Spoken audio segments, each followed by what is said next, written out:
परमात्मा स्वयं आकर के हमें ज्ञान कराते हैं और हमें याद दिलाते हैं, आप जिस लोक में रह रहे हो ये लोक ठीक नहीं।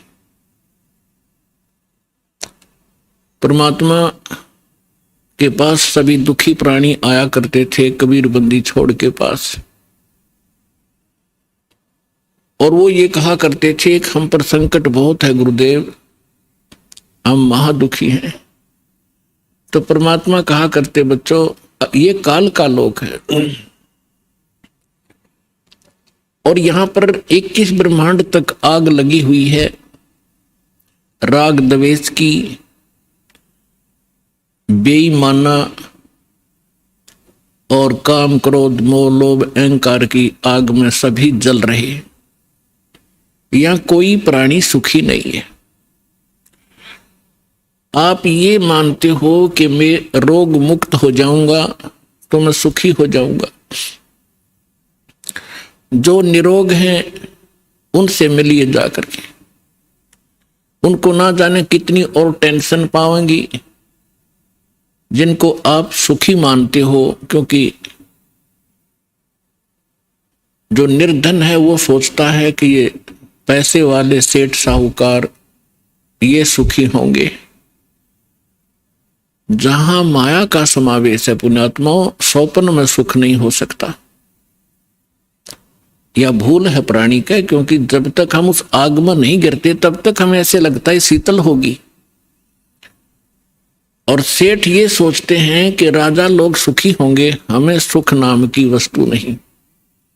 क्योंकि सेठ वैसे नहीं बनता, उसने कोई तिगड़मबाजी करनी ही पड़ती है।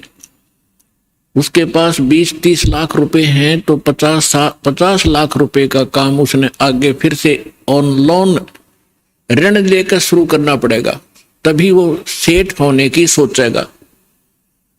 और वो 50 लाख का लोन ले लिया, बिजनेस ठीक चला नहीं, अब 20 लाख वो गए और 30 लाख 50 लाख का लोन गया। वो सेठ उस टेंशन के अंदर अपना जीवन व्यतीत कर रहा होता है। फिर सोचता है अब दूसरा बिजनेस करता हूं। आम व्यक्ति को लगता है बड़ा सेठ है, बड़े बिजनेस चल रहे हैं, पर सपने में शीतलता उस प्राणी को नहीं है। सेठ साहूकार यानी धनी व्यक्ति समझते हैं राजा लोग सुखी होंगे। एक घर का सदस्य, छोटे से घर का जिसमें 5-4 सदस्य होते हैं, एक घर का मुखिया जिसमें 5-4 सदस्य होते हैं, वो उनके निर्वाह में, उनकी व्यवस्था में कितना दुखी होता है। किसी की फीस भरनी है, किसी को एडमिशन दिलाना है, किसी के कपड़े लाने हैं, कोई विवाह के योग्य हो गया है, और भी बहुत सी पारिवारिक जो समस्याएं हैं वो सामने अड़ी रहती हैं। और एक राजा एक क्षेत्र का मुखिया होता है, उसको और भी ज्यादा टेंशन रहती है अपनी प्रजा को सुनियोजित रखने की और लॉ एंड ऑर्डर बनाए रखने की। तो स्वप्न में सुखी नहीं होता राजा। ठीक है, वो बकवाद करते हैं, वो लोग थोड़ी सी राहत पाकर घूटी लगा लेते हैं, नाच गाने देख लेते हैं, लेकिन अंदर से वो ज्यों के त्यों जल रहे होते। पृथ्वी के राजा लोग सोचते हैं कि स्वर्ग के देवता सुखी होंगे।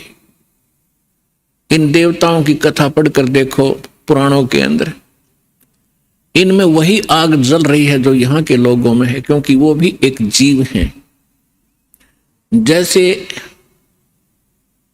कोई IAS ऑफिसर लग जाता है, भले ही वो कमिश्नर लग जाता है, DC लग जाता है, वो है तो जीव, मनुष्य ही, उसके अंदर सब विकार विद्यमान है जो एक गरीब व्यक्ति में, आम नागरिक में है।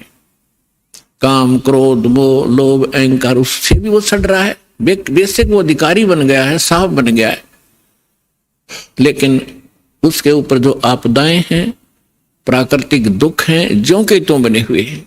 इसी प्रकार वो देव समझो, और देवता लोग समझते हैं कि इंद्र सुखी होगा, वो देवताओं का राजा है। इंद्र की कथा पढ़कर देखो कितनी बार राजा इंद्र जो है राक्षसों के साथ युद्ध में हार जाते हैं, जंगलों में समय व्यतीत करते हैं, और फिर क्या होता है, इंद्र का राज भोग के, इंद्र के राज को यानी अपना समय पूरा करके देवताओं का राजा, स्वर्ग का राजा मृत्यु को प्राप्त होता है, और मृत्यु के उपरांत वो गधे की योनि से 84 लाख योनियों को प्रारंभ करता है। तो परमात्मा कबीर जी बताया करते थे, भाई तन दर सुखिया कोई ना देखा, जो देखा सो दुखिया हो, उदय अस्त की बात करते हैं, मन सबका किया विवेक का हो, सबका किया विवेक का हो। तन दर सुखिया कोई ना देखा, जो देखा सो दुखिया हो, उदय अस्त की बात करते हैं, मन सबका किया विवेक का हो, सबका किया विवेक का हो। भाई घाटे बाधे सब जग दुखिया, के गृहस्थी बैरागी हो, घाटे बाधे सब जग दुखिया, के गृहस्थी बैरागी हो, सुख देव ने दुख के डर से गर्भ में माया त्यागी हो, गर्भ में माया त्यागी हो। तंदर सुखिया कोई ना देखा, जो देखा सो दुखिया हो, उदय अस्त की बात करते हैं, मन सबका किया विवेक का हो, सबका किया विवेक का हो। भाई जंगम दुखिया, ये जोगी ही दुखिया, तपस्वी को दुख दूना हो, जंगम दुखिया, जोगी दुखिया, तपस्वी को दुख दूना हो, आशा तृष्णा सब में व्यापे, कोई महल ना सुना हो, कोई महल ना सुना हो। तंदर सुखिया कोई ना देखा, जो देखा सो दुखिया हो, उदय अस्त की बात करते हैं, मन सबका किया विवेक का हो, सबका किया विवेक का हो। भाई साच कहूं तो ये जग न माने, पर झूठ कही ना जाई हो, साच कहूं तो ये जग न माने, पर झूठ कही ना जाई हो, ये ब्रह्मा विष्णु शिव जी दुखिया, जिन ये राह चलाई हो, जिन ये राह चलाई हो। तन दर सुखिया कोई ना देखा, जो देखा सो दुखिया हो, उदय अस्त की बात करते हैं, मन सबका किया विवेक का हो, सबका किया विवेक का हो। भाई सूरपति दुखिया भूपति दुखिया, ये रंग दुखी बपरीती हो, सूरपति दुखिया भूपति दुखिया, रंग दुखी बपरीती हो, कहे कबीर और से भी दुखिया, एक संत सुखी मन जीती हो, संत सुखी मन जीती हो। तंदर सुखिया कोई ना देखा, जो देखा सो दुखिया हो, उदय अस्त की बात करते हैं, मन सबका किया विवेक का हो, सबका किया विवेक का हो। सूरपति दुखिया भूपति दुखिया, ये रंग दुखी बपरीती हो, सुरपति दुखिया भूपति दुखिया, रंग दुखी बपरीती हो, कहे कबीरी और सब दुखिया, एक संत सुखी मन जीती हो, संत सुखी मन जीती हो, तन दर सुखिया कोई ना देखा, जो देखा सो दुखिया हो, उदय अस्त की बात करते हैं, मन सबका किया विवेका हो, सबका किया विवेका हो। अब परमात्मा कबीर जी बताया करते थे, बच्चों जिस लोक में आप रह रहे हो यहां सुख नाम की वस्तु नहीं है। इस झूठे सुख को ही आपने सुख मान लिया, हल्के दुख को आप सुख मान बैठे हो। अन्य की तुलना में आप पर कम आपत्ति है, आप उसे सुख मान बैठे हो। इस 21 ब्रह्मांड में सुख नाम की चीज नहीं है। क्या बताते हैं परमात्मा कि भाई घाटे बाद सब जग दुखिया, और के गृहस्थी बैरागी हो। अपने आत्माओं, हमारा दुर्भाग्य रहा कि हमें ऐसे नकली गुरु धर्म गुरु प्राप्त हुए जिनको अपने सिलेबस का भी ज्ञान नहीं। वो टीचर कौन से खाते के। वैसे तो ये वर्ण बाद में बने हैं, हम सभी एक ही थे, ना कोई ब्राह्मण था, ना क्षत्रिय, ना शूद्र, ना वैसे, सभी भाई बहन थे। फिर इन्होंने अपने वर्क डिवाइड कर लिए। एक भाई ने यानी एक कुछ व्यक्तियों ने मिलकर कहा भी आप शिक्षा ग्रहण करो और सदग्रंथों को समझो और इस ज्ञान को हमें बताओ। तो उनको पंडित कहने लगे जो सदग्रंथ पढ़ा करते थे और सुनाया करते थे। वो थे स्टार्ट में हम एक ही, हमारा गोत्र है। बाद में हम बढ़ते चले गए, आगे चल के हमारे वंश के नाम से कुल का गोत्र बनता चला गया, कुल गोत्र। तो उनको जो पंडित बने उनको पूरी छूट दे दी कि हम तुम्हें तुम्हारा सारे परिवार का खर्चा भी देंगे पूजा रूप में, आप इन सदग्रंथों को पढ़िए और हमें बताओ। ऐसा ही प्रारंभ हुआ। अब परमात्मा ने आके बताया है कि गुरु बिन वेद पढ़े जो प्राणी, और समझ अनुसार रहे ज्ञानी, गुरु बिन काहु न पाया ज्ञाना, जो थोथा भूछड़े मोड किसाना।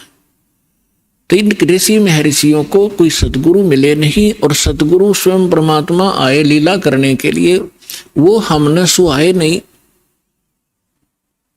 जैसे क्या होता है, जैसे किसी ने थोड़ा सा बोलन की शैली ठीक कर ली और 10-20 श्लोक गोट लिए, वेद या गीता या कोई वाणी पढ़ ली किसी संत की, तो आम स्थान पर खड़ा होकर वो 100-200 व्यक्तियों को प्रभावित कर सकता है अपने प्रवचन के बोलने की शैली से, लेकिन उसके पास कख नहीं है। जब तक सदग्रंथों का संपूर्ण ज्ञान ना हो और कंप्लीट वे ऑफ वर्शिप यानी पूर्ण भक्ति विधि ना हो, तो ज्ञान भी एक आने का नहीं। परमात्मा कहते हैं गोरख से ज्ञानी गणेश सुख दे जति जहान, और सीता सी गो भारिया संत दूर स्थान। फिर परमात्मा कहते हैं कि श्रोता कोट अनंत है और वक्ता कोट अनंत और दानी कोट अनंत है, पर बिरले साधु संत।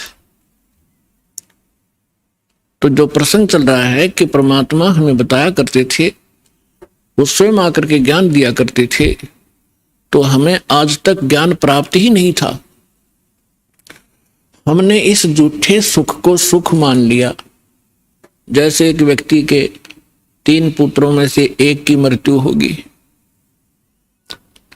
अब पुत्र मरो चाहे पुत्री, पत्नी मरो चाहे पति, दुख तो भारी होता है। अब जिनके साथ हम कितने प्यार से लाड से रह रहे हैं, हम इतने ढीठ हैं, दुख चाहे इनसे भी ज्यादा आ जाओ पर मरे नहीं।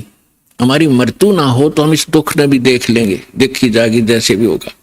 लेकिन ये दुख भी फिर मृत्यु भी, तो ये दोनों कष्ट यहां पर बने रहेंगे। तो उसके एक पुत्र की मृत्यु होने से बुरा हाल था, ना खा रहा था ना पी रहा था, सारा परिवार रो रहा था। शोक व्यक्त करने के लिए कुछ व्यक्ति जाते हैं, उनमें से एक व्यक्ति ऐसा था जिसका एक ही पुत्र था, वही मृत्यु को प्राप्त हो चुका था कई वर्ष पूर्व।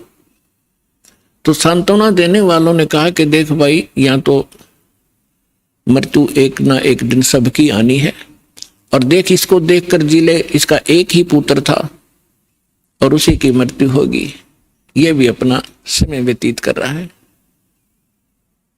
फिर उस व्यक्ति को जिसका पुत्र तीनों में से एक मृत्यु को प्राप्त हुआ था, तो उसको थोड़ा सा सांत्वना हुई, हौसला हुआ, ये सोचकर कि हे भगवान, इससे तो मैं भी सुखी, मेरे दो तो बच गए। फिर वो ठीक हो गया, रोटी खा ली, थोड़ा सा गम दूर हुआ, अब खाक सुख हो गया। क्या पुत्र वापस आ गया वो? तो परमात्मा कहते हैं झूठे सुख को सुख कहे, ये मान रहा मनमोद, ये सकल चबी ना काल का, कुछ मुख में कुछ बोध। और फिर परमात्मा हमें याद दिलाते हैं कि जो सुख सथल है उसका तुम्हें ज्ञान नहीं है, क्योंकि आज तक तुमने वो सूक्ष्म वेद प्राप्त नहीं हुआ। वो सुख स्थान बताने के लिए मैं आया हूं अपने निज लोक ते। परमात्मा कहते हैं अवगत से चल आया, मेरा कोई भेद मर्म नहीं पाया। परमात्मा अपनी महिमा कबीर जी स्वयं बताते हैं कि मैं सतलोक से चलकर आया हूं और मेरी महिमा से कोई परिचित नहीं है। अवगत से चल आया, मेरा कोई भेद मर्म नहीं पाया। अब क्या बताते हैं परमात्मा? एक बार गोरखनाथ जी ने रामानंद जी, स्वामी रामानंद जी आचार्य जी को आध्यात्मिक गोष्ठी के लिए पुकारा, बुलाया, आमंत्रित किया, ललकारा। अब रामानंद जी वैसे तो विद्वान माने जाते थे, गीता वेद घोट रखे थे उसने, कंठस्थ याद थे मंत्र सभी, लेकिन वो सिद्धि नहीं थी उनके पास। और ये नाथ जो होते हैं तपस्वी होते हैं, ये हठ योग करते रहते हैं। हठ योग से कुछ सिद्धियां आ जाती हैं जो इस मानव शरीर की और इस भक्ति के नाशक होती है। आम व्यक्ति ये सोचता है कि इसने बहुत बड़ी उपलब्धि कर रखी है, सिद्धि प्राप्त करके कोई आकाश में उड़ जाता है और कोई किसी को दुआ बद्दुआ देकर दुखी सुखी कर देता है, थोड़ा बहुत अपनी पूंजी तय, फिर स्वयं कंगाल हो जाता है। तो ये सब ड्रामेबाजी थी। तो गोरखनाथ जी ने स्वामी रामानंद जी से कहा कि आइए हमारे साथ गोष्ठी कीजिए। रामानंद जी चिंतित हो गए कि श्रोता विद्वान नहीं है और ये नाथ जी जो आए हैं मेरे साथ गोष्ठी करने के लिए, इनमें सिद्धि होती है। इन सिद्धियों को देखकर जनता उनको विजयी घोषित कर देगी और मेरी बेइज्जती होगी। वो बहुत चिंतित था, चिंतित थे स्वामी जी। उधर से परमेश्वर कबीर जी ने स्वामी रामानंद जी को अपना गुरु धारण कर रखा था, एक मर्यादा मेंटेन रखने के लिए। अपने आत्माओं, आज तक जो यह बात बिगड़ी रही,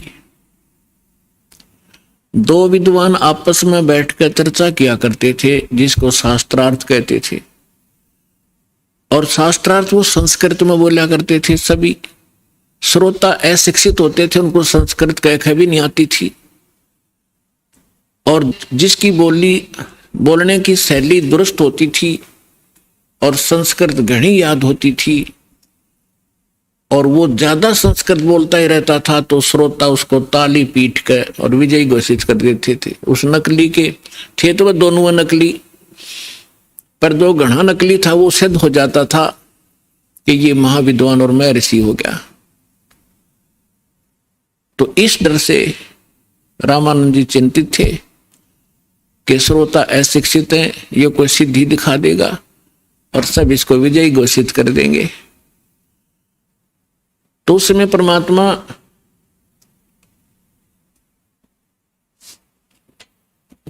कबीर जी जब अपने गुरुदेव के आश्रम में पहुंचे,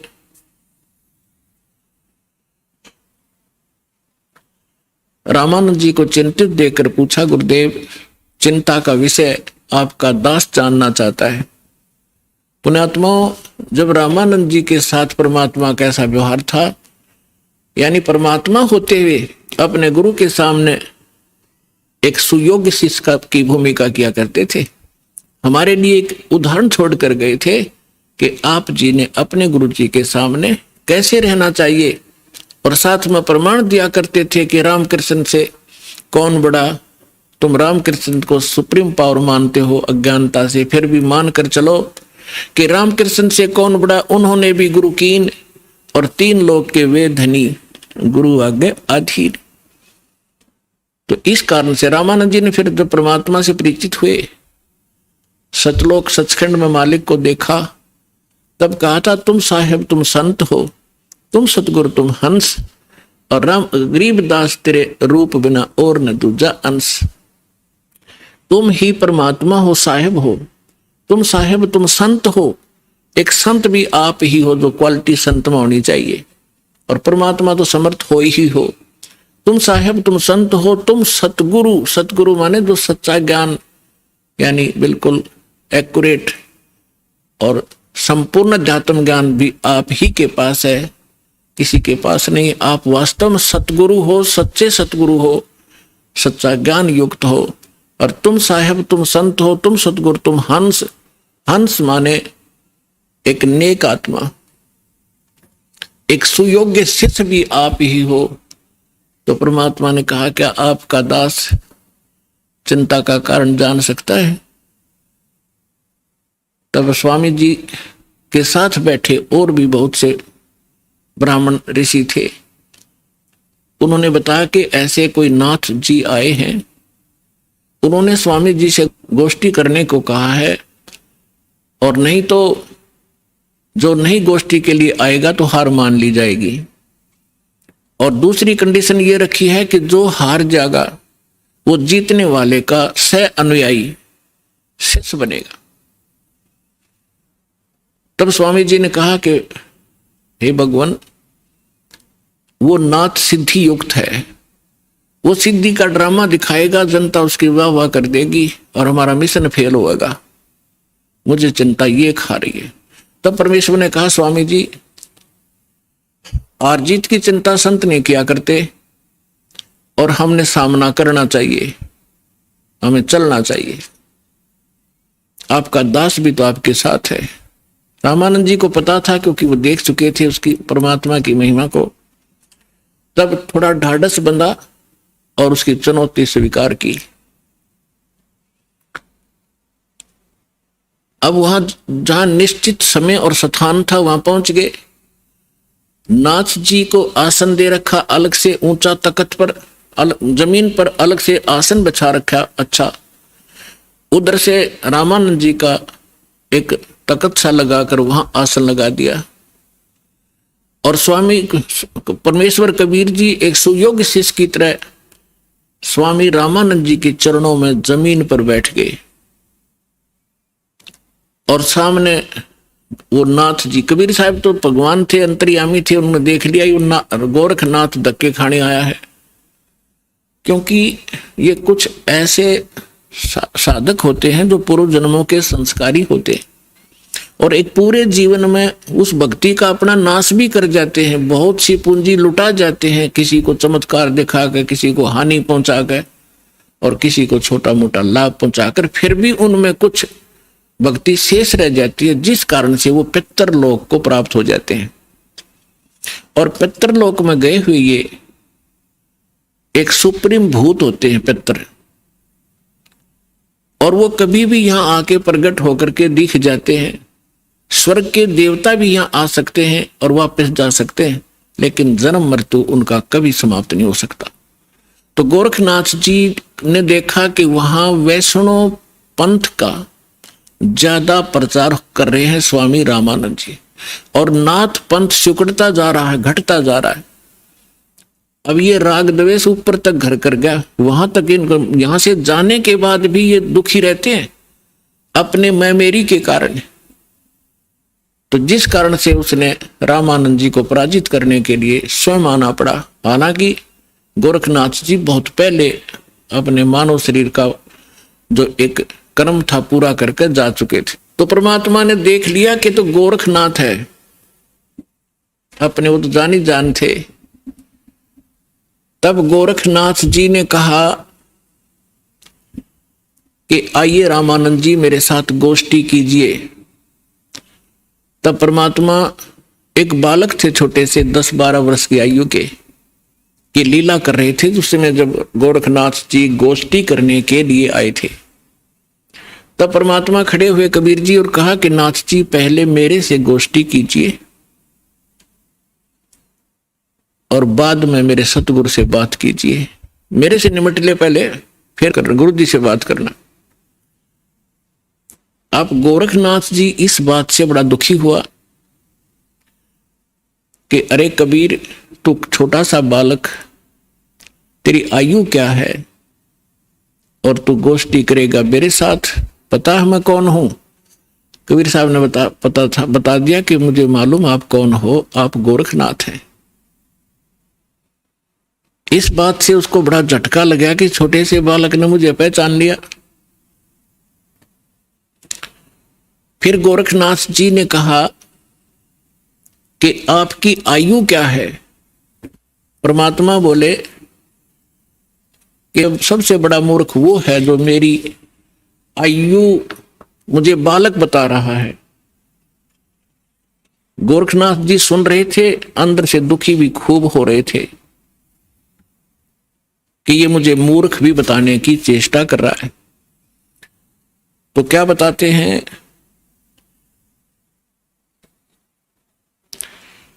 अब परमात्मा की महिमा वाणी में लिखा है, वो थोड़ा पढ़ के सुनाता हूं आपको।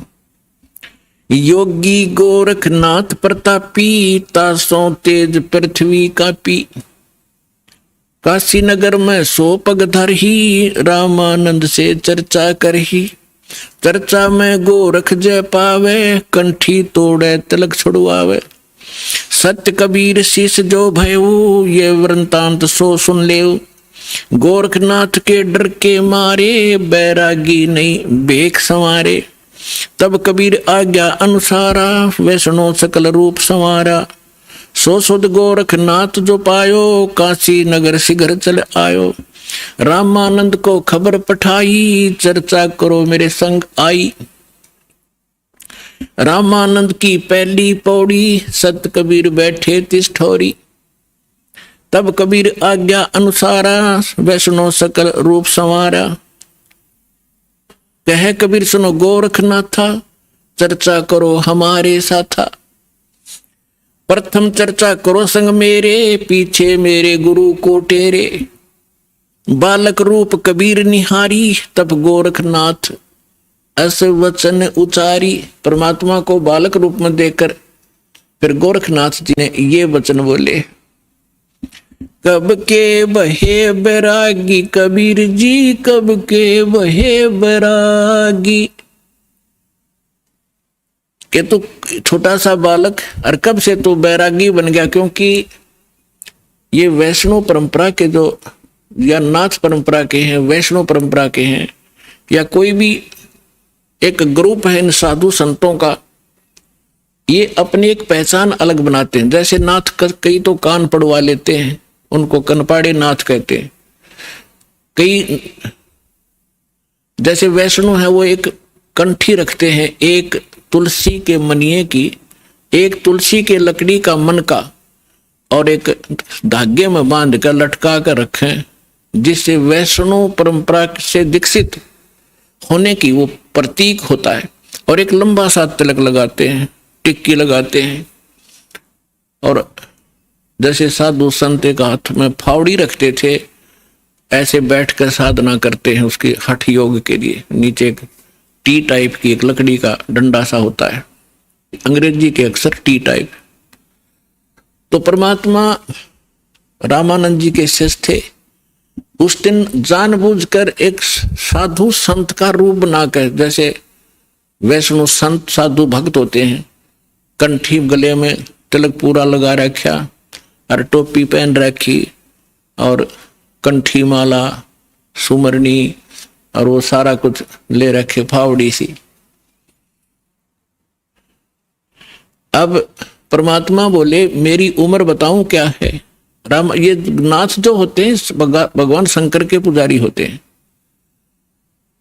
तो क्या बताते हैं कबीर जी, नाथ जी हम जब के बहे बैरागी, मेरी आद अंत सुध लागी, धू कार आद का मेला, नहीं गुरु कोई नहीं था चेला, जब का तो हम योग उपासा, तब का फिरूं अकेला, धरती नहीं जद की टोपी दीनी, और ब्रह्मा नहीं जद का टीका, और शिव शंकर से योगी ना थे, तब तब का जोड़ी सिक्का, द्वापर की हम करी फावड़ी, त्रेता का हम झंडा, सतयुग मेरी फिरी दुहाई, मैं कलयुग फिरूं नौखंडा, गुरु के वचन साध की संगत, अदर अमर गर पाया, कह कबीर सुनो हो गोरख, हम सबको तत्व लखाया। अब गोरखनाथ जी ने जब ये सुना तेरा शंकर भी ना था तब का मैं हूं, मेरी इस शरीर को देखकर आप मेरी आयु का एस्टिमेट नहीं लगा सकते। तो परमात्मा क्या बताते हैं, जो बूझे सो बावरा, भाई क्या है उम्र हमारी, असंख्य युग पर ले गए हम तब के ब्रह्मचारी, कोटि निरंजन हो गए ये परलोक सिधारी, हम तो सदा महबूब हैं स्वयं ब्रह्मचारी, अरबों तो ब्रह्मा गए तेरे 49 करोड़ कन्हैया, और 7 कोट तेरे शंभू मर गए, मेरी एक नहीं पलैया। हाय हाय, अब क्या बता रहे हैं परमात्मा कि ये ज्योत निरंजन जो ब्रह्मा विष्णु महेश का पिता, जिसको गीता अध्याय नंबर 15 के श्लोक नंबर 16 में सरपुरुष कहा है, सरपुरुष अक्षर पुरुष 2 पुरुष बताए, तो ये 21 ब्रह्मांड का स्वामी ये ज्योत निरंजन है, ये काल है, ब्रह्मा विष्णु महेश का पिता है। तो परमात्मा कहते हैं करोड़ों तो ये निरंजन मर गए, इसके भी करोड़ों जन्म हो लिए, और फिर कहते हैं अरबों तो ब्रह्मा गए, और 49 करोड़ कन्हैया, और 7 करोड़ तेरे शिव शंकर मर गए, मेरी एक नहीं पलैया। अपने आत्माओं इस एक एक शब्द परमात्मा का बहुत गूढ़ रहस्य रखता है। जैसे ब्रह्मा जी की 100 वर्ष की आयु है, उसकी आयु कैसे बनती है, 100 वर्ष कैसे बनते हैं, जैसे सतयुग त्रेता द्वापर कलयुग 4 युग का एक चतुर्युग होता है, इसमें 43,20,000 कुल वर्ष होते हैं अपने मनुष्यों के वर्ष, और ऐसे ऐसे 1000 चतुर्युग का ब्रह्मा जी का दिन, इतनी ही रात्रि, फिर 30 दिन रात का 1 महीना और 12 महीने का वर्ष, ऐसे बने हुए, और फिर 100 वर्ष की आयु ब्रह्मा जी की। ब्रह्मा जी की से 7 गुना विष्णु जी की आयु अधिक है, और विष्णु जी से 7 गुना शंकर भगवान की। तो यहां परमात्मा क्या बता रहे हैं, अरबों तो ब्रह्मा गए, 49 करोड़ कन्हैया तेरे विष्णु जी, और 7 करोड़ तेरे शंभू मर गए, मेरी एक नहीं पलैया, मेरे जीवन की एक पल भी नहीं घटी। अर्थात परमात्मा अविनाशी हैं और ये बता रहे हैं कि तेरे ब्रह्मा विष्णु महेश भी नाशवान है। इस बात नाथ जी दुखी हो गए कि ये हमारे भगवानों को अजरो अमर है, ये तो इनको नाशवान बता रहे हैं। तो परमात्मा कहते हैं एक ना भूला दो ना भूली, भूली सब संसारी, सबका बोल पट दिया। मेरे साथ दो भाई, मैंने सब जग भूला पाया। इसी भूल में ब्रह्मा भूला जिन ये वेद सरसाया, और वेद पढ़ के पंडित भूले मर्म भेद नहीं पाया। इसी भूल में विष्णु भूला जिन वैष्णव पंथ चलाया, और वैष्णव पंथ चलाया। इसी भूल में शिव शंकर भूले जिन भिक्षुक पंथ चलाया, और सिर पर जटा हाथ में खपर घर घर अलग जगाया। मेरे साथ दो भाई, मैंने सब जग भूला पाया। इसी भूल में विष्णु भूले जिन वैष्णव पंथ चलाया, और तीर्थ व्रत का बड़ा महात्म बहुविध जीव फंसाया। तो यहां गोरखनाथ जी को परमात्मा बता रहे हैं कि अरबों तो ब्रह्मा गए, ये 49 करोड़ कन्हैया, 7 करोड़ तेरे शंभू मर गए, मेरी एक नहीं पलैया। कोटिन नारद हो गए ये मोहम्मद से चारी, देवताओं की गिनती नहीं क्या सृष्टि बिचारी। नहीं बूढ़ा, कहते ना मैं बूढ़ा ना बालक, और ना कोई बाट भिखारी। ना बूढ़ा ना ही बालक, ना कोई भाट भिखारी। कहे कबीर सुनो हो गोरख, ये सुन ले उम्र हमारी। मैं ना बालक हूं, ना मैं वृद्ध हूं, ना कोई भाट भिखारी हूं, और ये मेरी महिमा तेरे को मैंने बता दी, मैं ये हूं। अब गोरखनाथ जी को बड़ा दुख हुआ, इज्जत का नाश हो गया कि छोटा सा बालक और इतना बड़बड़ बोल रहा है। इनके पास एक हल्दी की गांठ थी, उसके पास सिद्धि की। गोरखनाथ जी ने अपने आसन के साथ में त्रिशूल गाड़ रखा था। एक ऊपर 3 एरो से होते हैं, और नीचे से वो एक पाइप सी, नीचे फिर एक नुकीला सा सिरा होता, उसको जमीन में गाड़ के आसन के साथ रखा हुआ था। 6-7 फुट ऊंचा त्रिशूल।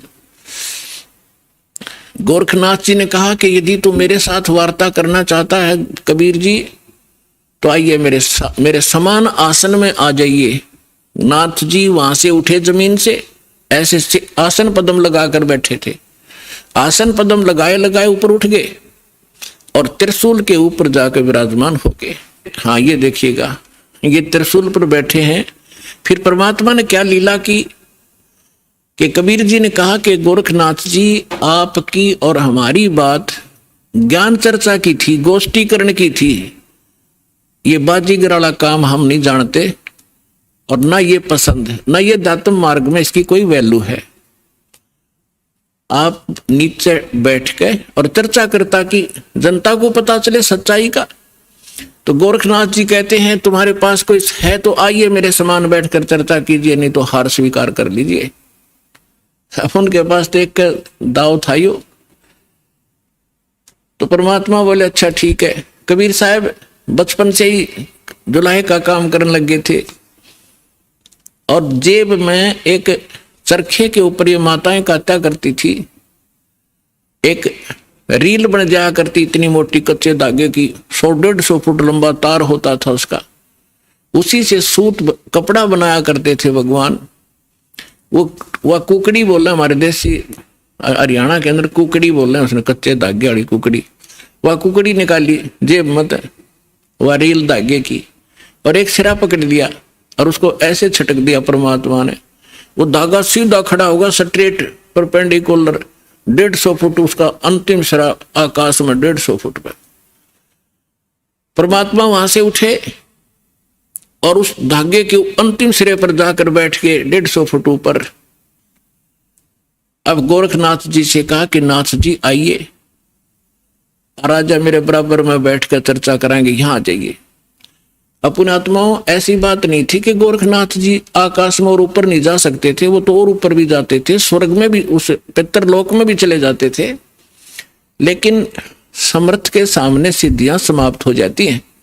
जैसे ये घड़ी बना रखी है, अब इसकी सिद्धि बना दी कारीगर ने, इंजीनियर ने, कि ये अपने आप चल घूम रही है और इसके सामने चुंबक खड़ा कर दो 1 फुट दूर, ये जाम हो जाएगी, आगे नहीं सरकेगी, वहीं खड़ी हो जाएगी। तो वो समर्थ आ बैठे, उसी से प्राप्त करके छोटी मोटी खिलौने खेल रहे होते हैं और प्रभु पाक जाते हैं।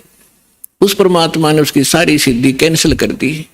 उठना चाहा था ऊपर को और जमीन पर ऐसे गड़ा धर्म देसी, सारा शरीर बोला, जान गया गोरखनाथ कि आज तेरी सिद्धि नहीं काम करेगी।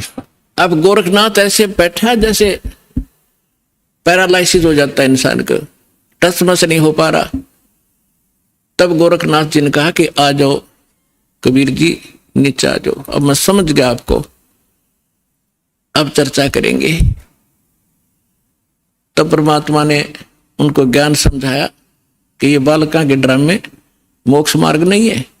कहते जंतर मंत्र जोग निभाई, काल चक्र जम जोरा खाई, तुम हो जम की फर्दी माही। कहते हैं गोरखनाथ सिद्धि में फूल्या, गोरखनाथ सिद्धि में भूल्या और टूणे टामण हांड फूल्या, जंतर मंत्र जोग निभाई और काल चक्र जम जोरा खाई, तुम हो जम की फर्दी माही। फर्द होती है ना, जैसे कोई रजिस्ट्री करा ले कोई जमीन की, तो अब फर्द में आ गया तो सोच रहे पक्का हो गया उसका वो जमीन का टुकड़ा। तो परमात्मा कहते हैं तुम तो इस काल की फर्द में चढ़ रहे हो, काल के पक्के दूत बन गए, औरों को भगा रहे हो। अब समर्थ सामने बैठा, गोरखनाथ जी को अपनी सिद्धि पे इतना अभिमान था, कोई इसके सामने टिकने वाला नहीं था।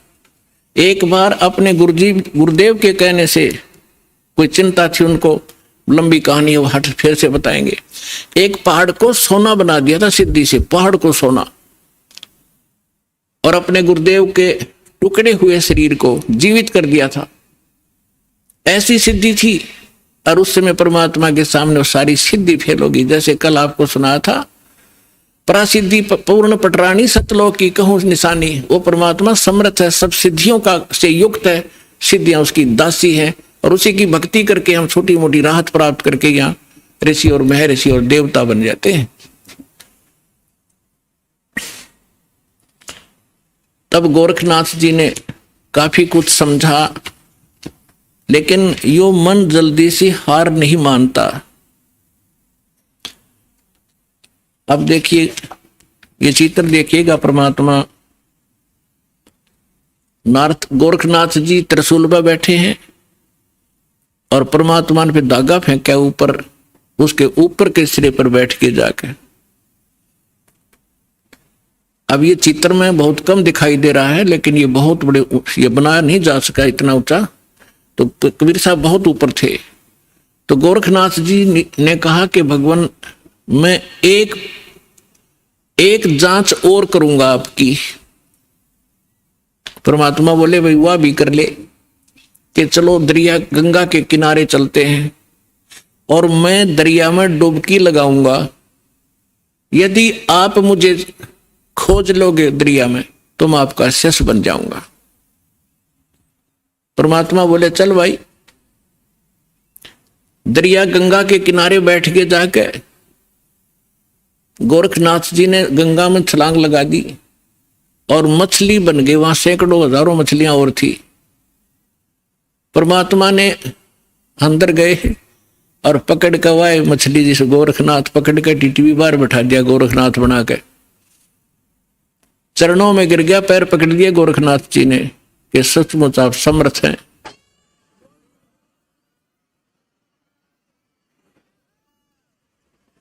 तब गोरखनाथ जी ने कहा, हे परमात्मा आप कौन हो? आपने मेरी सारी फड़क निकाल दी और मैं अपने कर्म बिगाड़ रहा था, आपने मुझे बचा लिया। पुण्यात्माओं, ये मन है ना, ये काल का दूत है।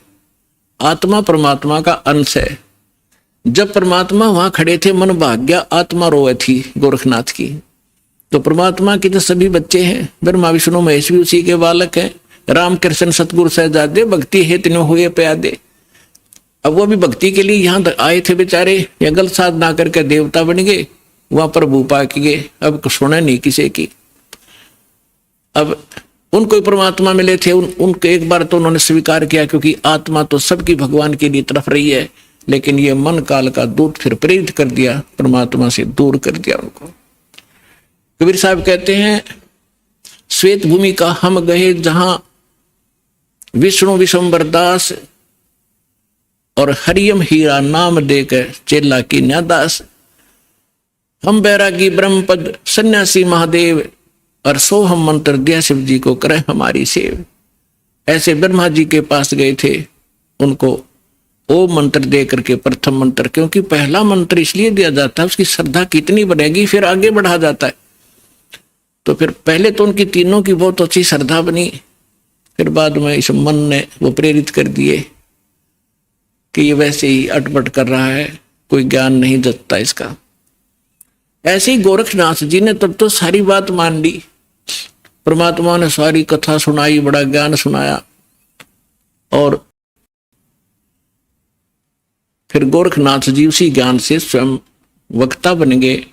इस ज्ञान के अंदर इतनी कसक है, परमात्मा का एक अलग सा ज्ञान है। तो आम व्यक्ति भी कहीं बताने लग जाता है तो सैकड़ों व्यक्ति उसे भी प्रभावित हो जाते हैं और उसकी वाह वाह शुरू हो जाती है। लेकिन जब तक समाधान पूरा नहीं होगा तो उसका कोई फायदा नहीं। जैसे ज्ञान है किसी को, और उसने किसी को बता दिया कि आपके ये रोग है, और उसको ज्ञान हो गया उसके बताने से कि आपको ये रोग है, ऐसे ऐसे लक्षण है इसके। अब ज्ञान कराने वाले को भी पता है और जिसको रोग है उसको पता लग गया उसके बताने से। अब दवाई ना बताने वाले के पास है, औषधि नहीं है, तो दोनों व्यर्थ है। तो संत ज्ञान भी हो और उसके पास कंप्लीट कोर्स हो, तो उस ज्ञान से तो जानकारी होती है, समाधान से वो, साधना से वो समाधान होता है। समाधान नहीं तो ज्ञान एक आने का नहीं, यूजलेस है वो ज्ञान। तो फिर गोरखनाथ ज्ञानी पा गया कुछ दिनों के बाद, तो उसके लिए कहा कि गोरख से ज्ञानी गणे, उसके पास मूल मंत्र नहीं था, और सुख दे जति जहान और सीता सी बहु भारिया पर संत दूर स्थान। तो गोरखनाथ जी ने पूछा, प्रभु आप कौन हो, कहां से हो? आप यहाँ, आपके तो लोग जुलाहा जुलाहा करते हैं, धानक कहते हैं आपको, तो क्या बताते हैं परमेश्वर? अवधू अवगत से चल आया, मेरा कोई भेद मरम ना पाया। मात पिता मेरे कछु नाही, ना मेरे घर दासी, जुल्हाए का सुत आण कहाया, जगत करे मेरी हासी। मात पिता मेरे कछु नाही, ना मेरे घर दासी, जुल्हे का सुत आण कहाया, जगत करे मेरी हासी। ना मेरा जन्म न गर्भ बसेरा, बालक बन दिखलाया, काशी नहर जल कमल पडेरा, तहां दुलाहे न पाया।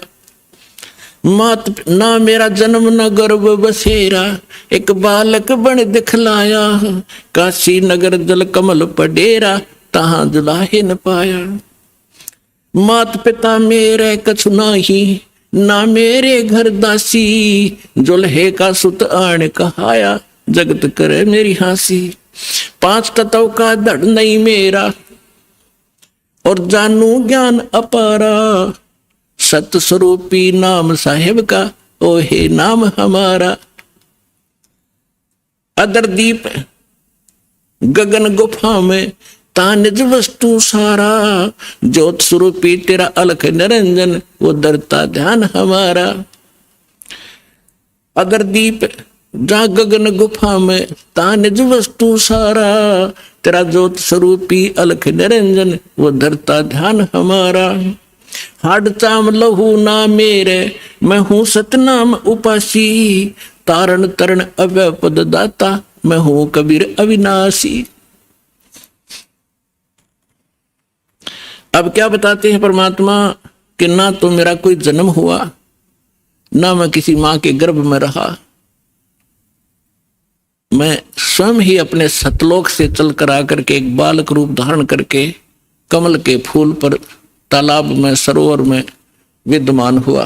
वहां से मुझे एक दुल्हा लेकर यहाँ आए, जिस कारण से मैं दुल्हा कहा। मात पिता मेरा कुछ नाही, अन्ना मेरे गरदासी, मैंने कोई पत्नी स्वीकार नहीं की। और दुल्हे का सुख आण कहा, जगत करे मेरी आसी। फिर क्या बताते हैं कि 5 तत्वों का धड़ नहीं मेरा, यह शरीर तुम्हारे जैसा नहीं है मेरा। और जानू ज्ञान अपारा, तेरा ज्योत स्वरूपी अलख निरंजन, वह धरता ध्यान हमारा। हाड चाम लहू ना मेरे, हूं सतनाम उपासी। और तारण तरण अभय पद दाता, मैं हूं कबीर अविनाशी। तो पुण्यात्माओं, परमात्मा की महिमा स्वयं आकर उन्होंने बताई कि मैं ना तो जन्म लेता हूं और ना ही मेरा कोई माता पिता है, मैं अवगत से चल आया, मेरा भेद मर्म ना पाया। तो परमात्मा को ना समझकर ना जानकर हम उस लाल की महिमा से अपरिचित होने के कारण अभी तक हम इन अन उपासना करके कंकर पत्थर इकट्ठे करके ये सोच रहे थे कि हमने बहुत गना भक्ति धन इकट्ठा कर लिया। तो जो प्रसंग चल रहा है उसी पर आते हैं कि हमारे जितने भी धर्म गुरु थे ये पूर्ण रूप से अज्ञानी थे, हमें तत्व ज्ञान नहीं बता पाए। और परमात्मा इस ज्ञान को हमें बताने के लिए आए थे, इन्होंने परमात्मा के उस ज्ञान को हम तक पहुंचने नहीं दिया। और परमेश्वर को एक धानक, एक दुल्हा, एक शूद्र, अशिक्षित, अनपढ़, अंगूठा छाप और देवी देवताओं का आलोचक इतना बदनाम कर दिया कि उस समय के हमारे पूर्वज परमात्मा से अंदर से नफरत किया करते थे कि ये हमारे देवी देवताओं के बारे में ऊट पटांग कहता है। तो परमात्मा कहते हैं, सच कहूं तो जग ना माने, पर झूठ कही ना जाई हो। ये ब्रह्मा विष्णु शिव जी दुखिया, जिन ये राह चलाई हो। अब पुण्यात्मा, परमात्मा ने बताया है कि संसार के अंदर कोई प्राणी सुखी नहीं है। आप दूसरे के दुख से अपने हल्के दुख को और सुख मान बैठे। सुख की आपको कभी छींट भी नहीं लगी है, जिस कारण से आप उस सुख से अपरिचित हैं। और जो साधना आपने करनी चाहिए वो साधना ना करके आप भक्ति के अंदर निर्धन बने हुए हो। एक एक पैसे के लिए ना जाने कहां कहां भटकते हो, विदेशों में जाते हो। किस लिए? घनी माया इकट्ठी करूं। और क्या करोगे उस माया का? कोठी बनाऊंगा, कार लूंगा, लड़के लड़की का ब्याह करूंगा, लाखों रुपये खर्चा करूंगा, सारी उम्र कर्म फोड़े और सारा जीवन धन जोड़े, 1 मिनट में मृत्यु हो जाए वहीं छोड़े, आगे गधा और कुत्ता बनकर वहीं गलियों में दौड़े। तो खाक है ये जीवन। तो बिना ज्ञान के हम डले ढो रहे थे। तो क्या बताते हैं परमात्मा अपनी लीला अनुसार प्रत्येक युग में आते हैं और जैसा कि उनकी लीला है परमात्मा की, वो अब प्यारी आत्माओं को मिलते हैं। उनमें से किन किन को इस कलयुग के अंदर मिले भगवान? आदरणीय धर्मदास साहिब जी को, आदरणीय मुल्कदास साहिब जी को, आदरणीय नानक साहिब जी को, आदरणीय दादू दास साहिब जी को, आदरणीय गरीबदास साहिब जी गांव सुनानी जिला झज्जर वाले को, आदरणीय गीसा दास साहिब जी गांव खेखड़ा उत्तर प्रदेश वाले को। तो गरीबदास साहिब जी को परमात्मा ने एक विशेष ज्ञान दिया, जैसा कि आपको कल बताया था सत्संग में रात्रि में, कि परमेश्वर ने कहा था कि धर्मदास 12वां पंथ गरीबदास पंथ होगा और उसमें मेरी महिमा की वाणी पुनः प्रकट होएगी। और उस गरीबदास का पंथ जब चलेगा उसी पंथ में आगे चल के हम आएंगे। और कब आएंगे? जब कलयुग 5505 वर्ष बीत चुका होगा, तब हमारी महिमा पुनः विशेष विशाल रूप से विस्तार से चलेगी और तब पूरे विश्व को पार करेंगे हम। तो गरीबदास जी ने परमात्मा के विषय में जानकारी के बाद क्या कहा है?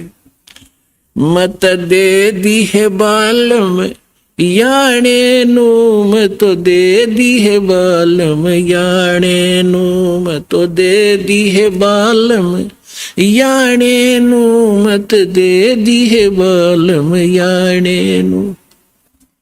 जब ज्ञान हुआ परमात्मा के संपर्क में आने से, सचखंड देखा, भगवान के साथ रहे गरीबदास जी, ऊपर के सारे लोग देख कर आए।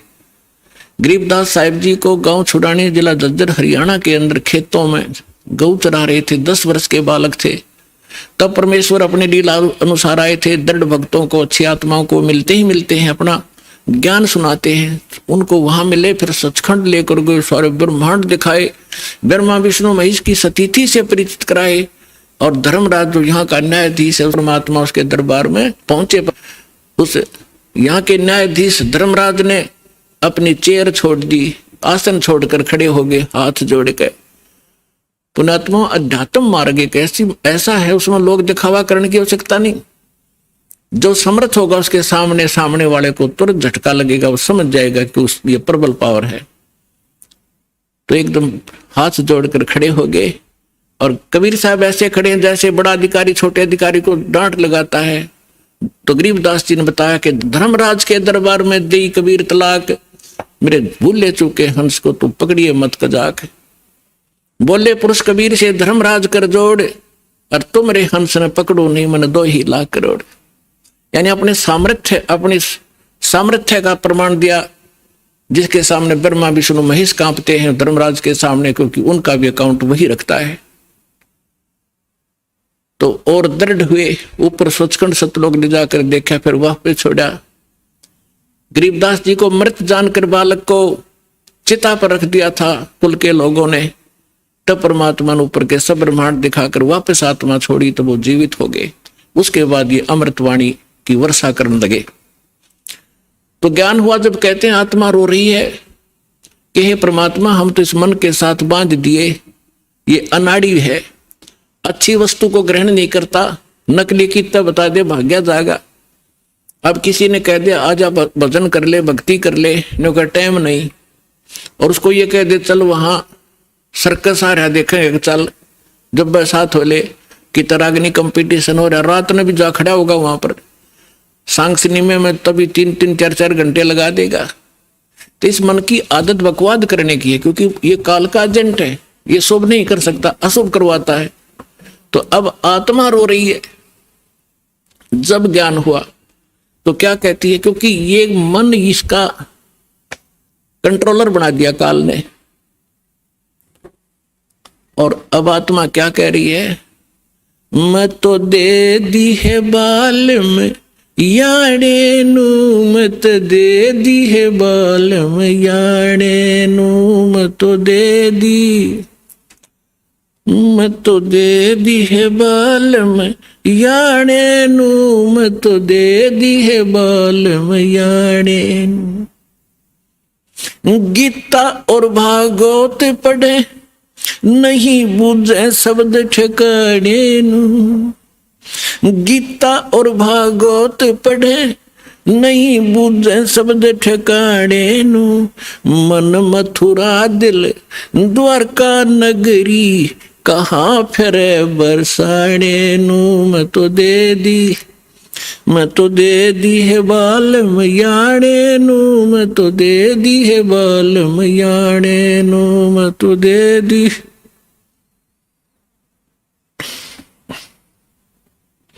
जब फुरमान धनी का आवे को राखे घर जाने नू, जब फुरमान धनी का आवे को राखे घर जाने नू, जा सतगुरु का शरणा लीजे जो मेटे जम तलबाने नू, जा सतगुरु का शरणा लीजे जो मेटे जम तलबाने नू, मैं तो दे दी,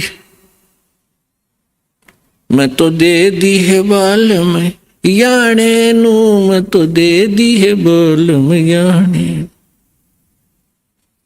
उत्तर दक्षिण पूर्व पश्चिम फिरदा दाने दाने नू, उत्तर दक्षिण पूरब पश्चिम फिरदा दाने दाने नू, सर्व कला सतगुरु साहेब की हरि आणे नू, सर्व कला सतगुरु साहेब की हरि आणे नू, मैं तो दे दी है बालम याने नू, मैं तो दे दी है बालम याने नू।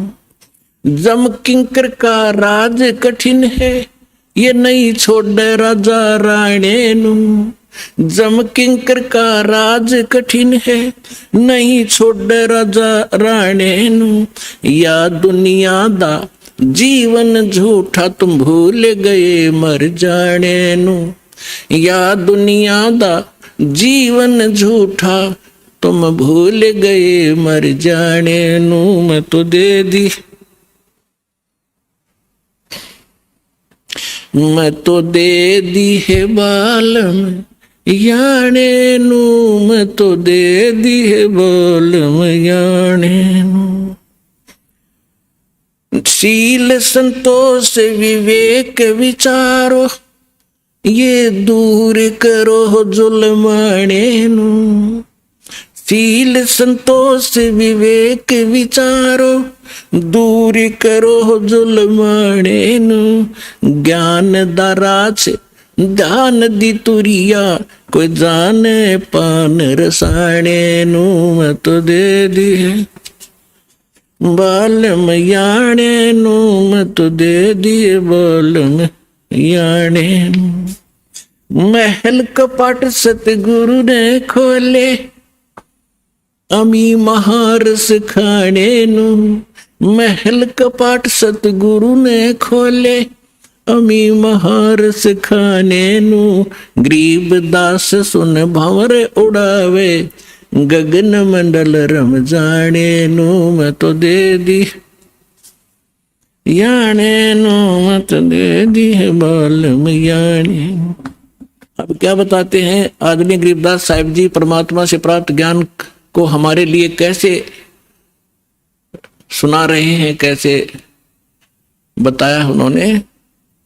आत्मा कह रही है जब ज्ञान हो गया तो गरीबदास जी कहते हैं मैं तो दे दी बालम याने नू, याना माने बालक, बालक बुद्धि का व्यक्ति, अनजान बिल्कुल छोटी बुद्धि का, जैसे बालक की बुद्धि जिस सत्र की होती है, तो हमारे ऋषि महर्षियों की इस सत्र की बुद्धि थी, क्योंकि ये सब काल के अधीन थे।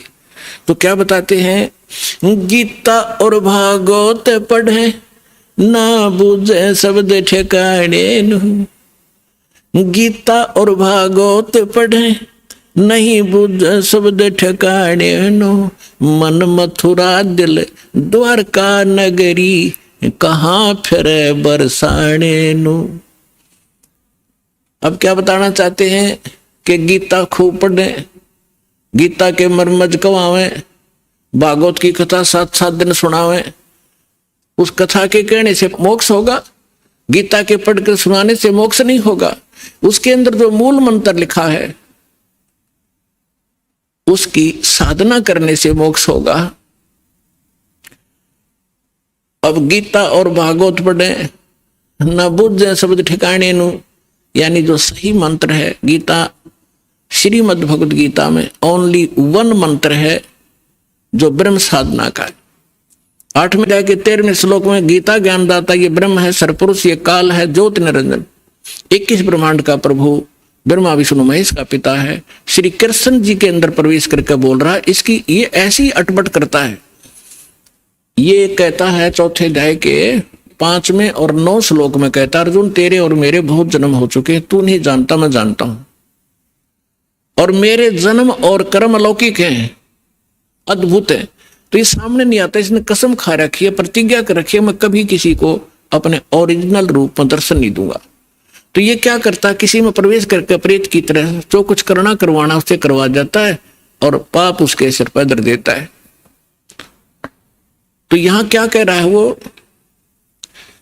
तो गीता अध्याय नंबर 8 के श्लोक नंबर 13 में कहा कि मेरा एक ओम अक्षर है, ओम इति एकाक्षरम ब्रह्म विहारण माम अनुस्मरण और ये प्रयाति तदन देहम सयाति परमाम गति, मेरा केवल एक ओम मंत्र है, नथिंग एल्स।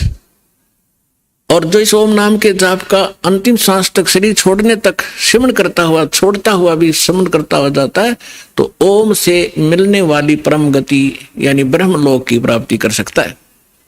गीता अध्याय नंबर 17 के श्लोक नंबर 23 में फिर इसने स्पष्ट कर दिया है कि उस सच्चिदानंद घन ब्रह्म की भक्ति का मुझे ज्ञान नहीं है, लेकिन सांकेतिक बताता हूं, वो 3 मंत्र का जाप है।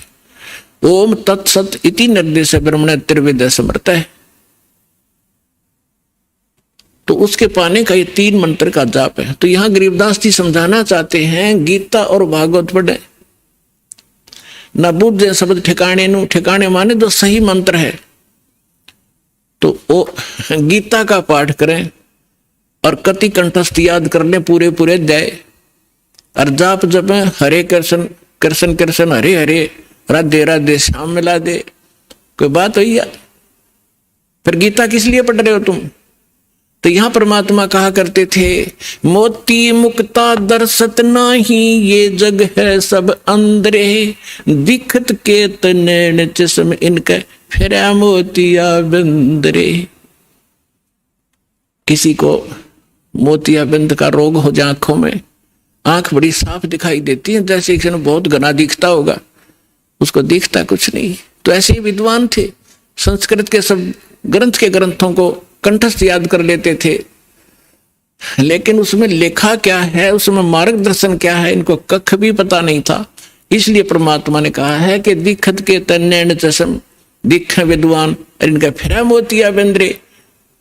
गीता के अंदर क्या लिखा है कि ओम नाम का जाप कर, और कुछ नहीं, बकवास छोड़ दे। 9वें अध्याय के 25वें श्लोक में गीता जी में कहा है कि भूत पूजने वाला भूत बनेगा, और पितर पूजने वाला पितरों को प्राप्त होगा, पितर बन जाएगा। देवताओं का पूजने वाला देवताओं के लोक में जाएगा, उनका नौकर लगेगा, और मेरा पुजारी मुझे प्राप्त होगा। और उस परमात्मा की भक्ति को संत बताएगा। 4 अध्याय के 34वें श्लोक में कहा है। तो ये श्राद्ध भी मना कर रखे, भूत पूजा है, श्राद्ध भूत पूजा है, पितृ पूजा है। अरे ये हमारे देवता या गुरु हमारे यही करवा रहे, हमारे से सारे भूत पूज के भूता बनवा दिए। अब परमात्मा ने सूक्ष्म वेद में बताया है कि राम रमय सो राम है, देव रमय सो देव, और भूत रमय सो भूत है, सुनो सकल सुरभेव। और ये हमें ये साधना करवा के हमारे पूर्वजों को मिट्टी में मिला दिया।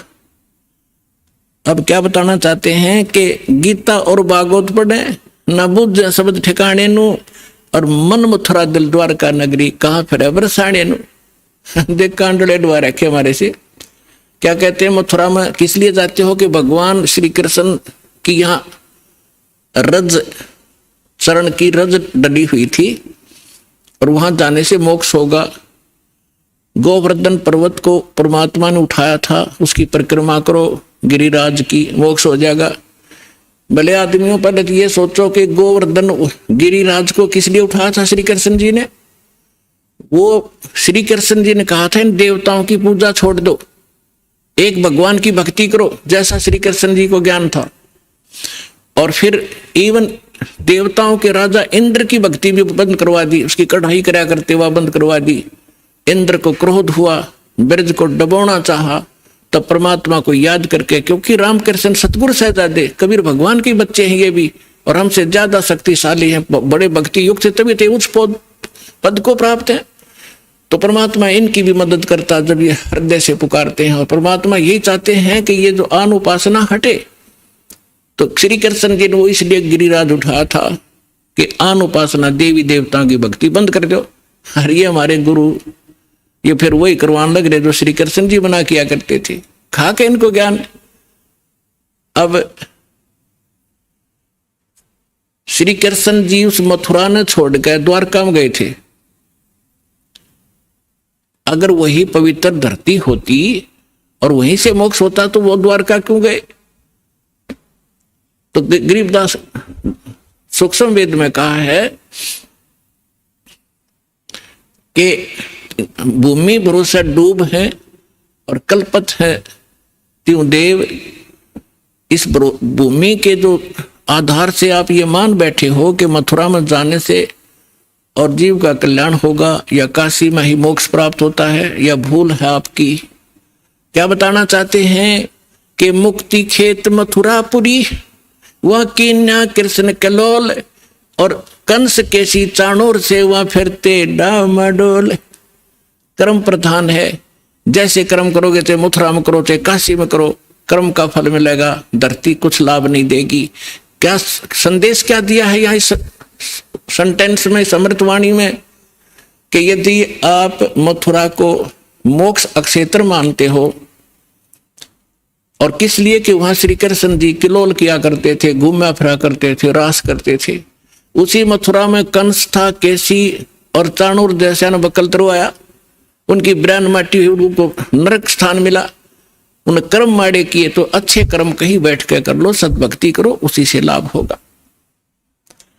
और फिर क्या डले डुआ रखे हैं कि बरसाना में जाएंगे, बरसाने में नहीं गए तो अधूरी भक्ति रहेगी वहां की। क्यों?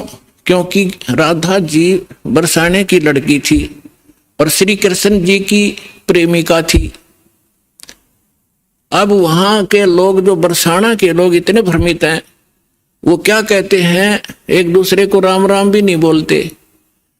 वो क्या कहते हैं, जैसे सुबह सुबह या कभी भी मिलते हैं आपस में, हम कोई राम राम कहता, कोई सत्साई बोलते हैं, तो वो कहते हैं राधे राधे, तो सामने वाला कहेगा अखा बेटा राधे राधे, और राम भी भूल गए, और राधे उस काम की लड़की ने पूजन लाएंगे, देख कहाँ डले डुबा दिए, राधे राधे श्याम मिला दे।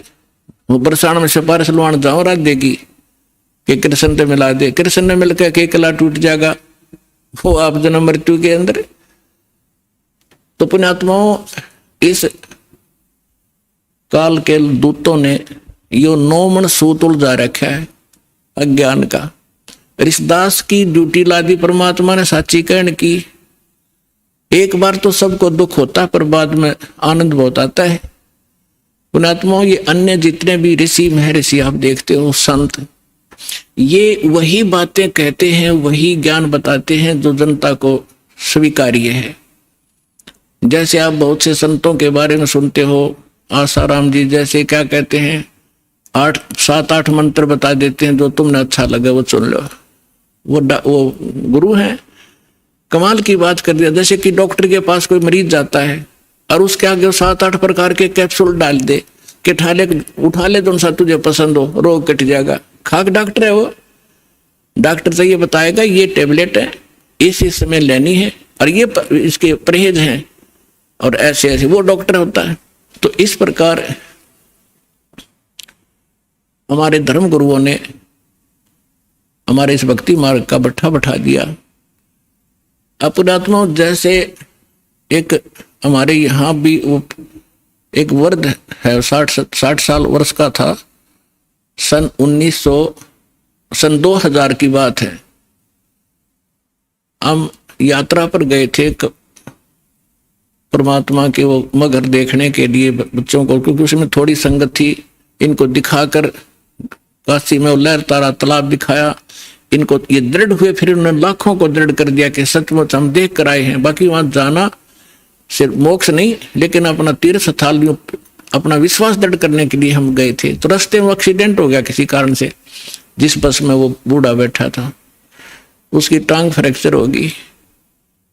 यहाँ किसी डॉक्टर को दिखाया, वो जहाँ पुराने आश्रम में रहा करता था, उसको क्या किया, जैसे डॉक्टर ने से कह दिया हमने कि इसकी वहां पट्टी लगाया होगा, डॉक्टर कंपाउंडर ने भेज दे।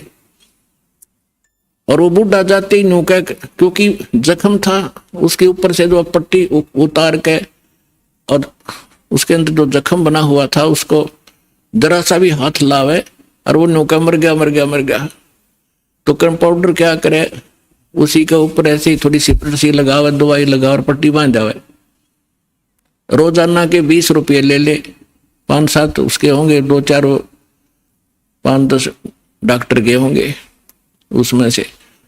तो 1 महीना हो गया, दर्द ज्यों का त्यों चिल्ला हुआ बूढ़ा। तो एक ऐसे ही कोई हमारा उसमें एक सेवक रहता था, उसका मित्र एक डॉक्टर था, वो चला गया। उसने पहले भी देखा था कि बूढ़े का चोट लग गई, कहाँ जी फ्रैक्चर हो गया था। उस दिन 1 हफ्ता 10 दिन के बाद उसने फिर पूछा क्या वृद्ध ठीक हो गया?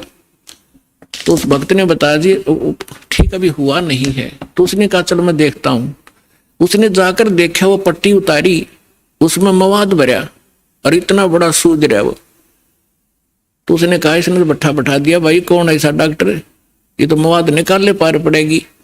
वो मोटरसाइकिल से उसके स्कूटर अपने घर पे गया, वहां से सारा ट्रीटमेंट का सामान लाया और वो पट्टी पाड़ के और उसका मवाद निकाला। बूढ़ा रोया बुरी तरह, हाय मर गया, हाय मर गया।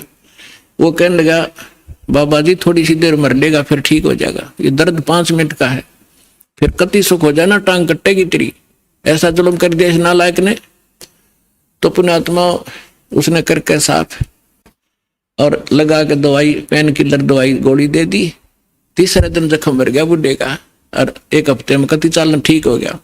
तो ये 2 नीम हकीम हैं जो ये कहते हैं कि समाज नाराज हो जाएगा, श्राद्धन मना कर रहे हैं, देव देवता की पूजा मना कर रहे हैं, सारे विरोधी हो जाएंगे, बेशक हो जाओ। ये तो है नीम हकीम जो केवल ने सोचा ये नाराज ना होने चाहिए, चाहे बेशक इनका नाश हो जाओ। अरदास है सर्जन, एक बार दर्द होगा लेकिन सदा का सुख हो जाएगा पूरे मानव समाज को, और इसको करके छोड़ दूंगा।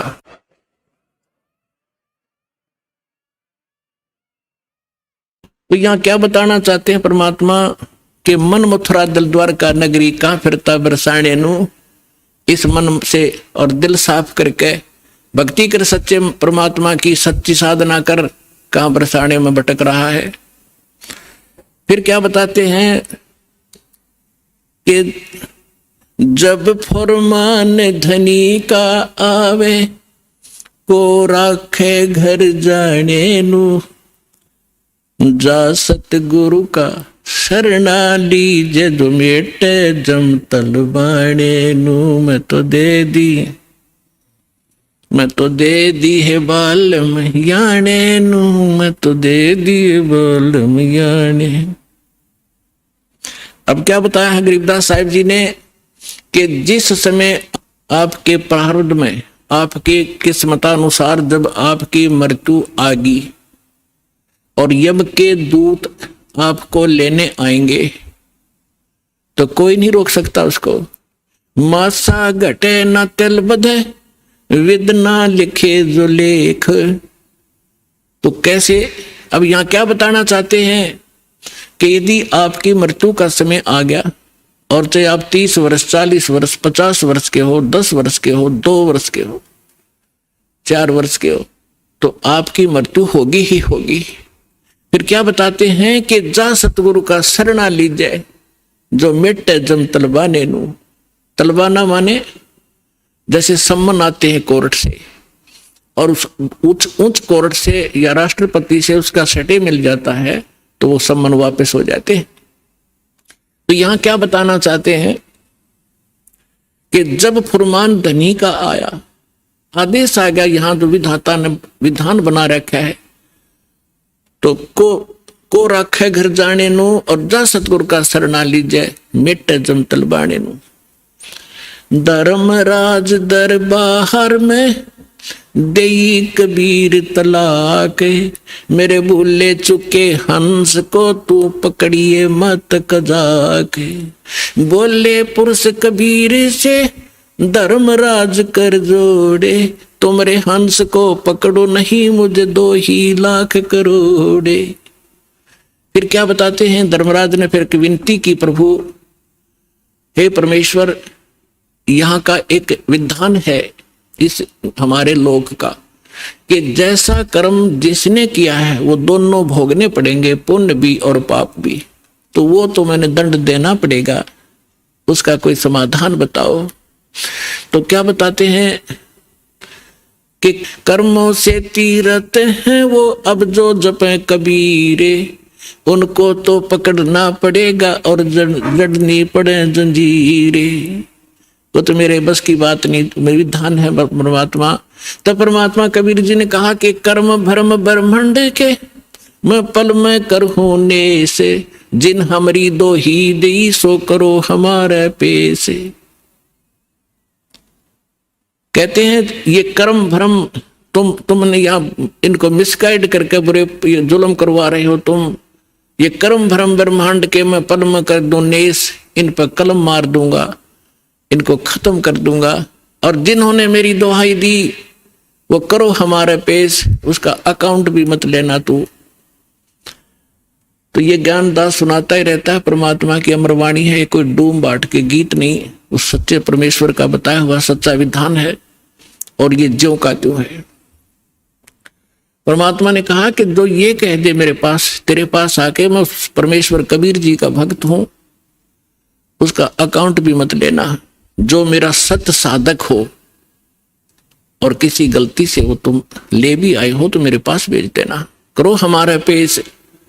एक भक्त बता रहा था जी, मैं सपने में रात को सो रहा था और 2 बैंकर से आए और मुझे कहने लगे कि चल तू।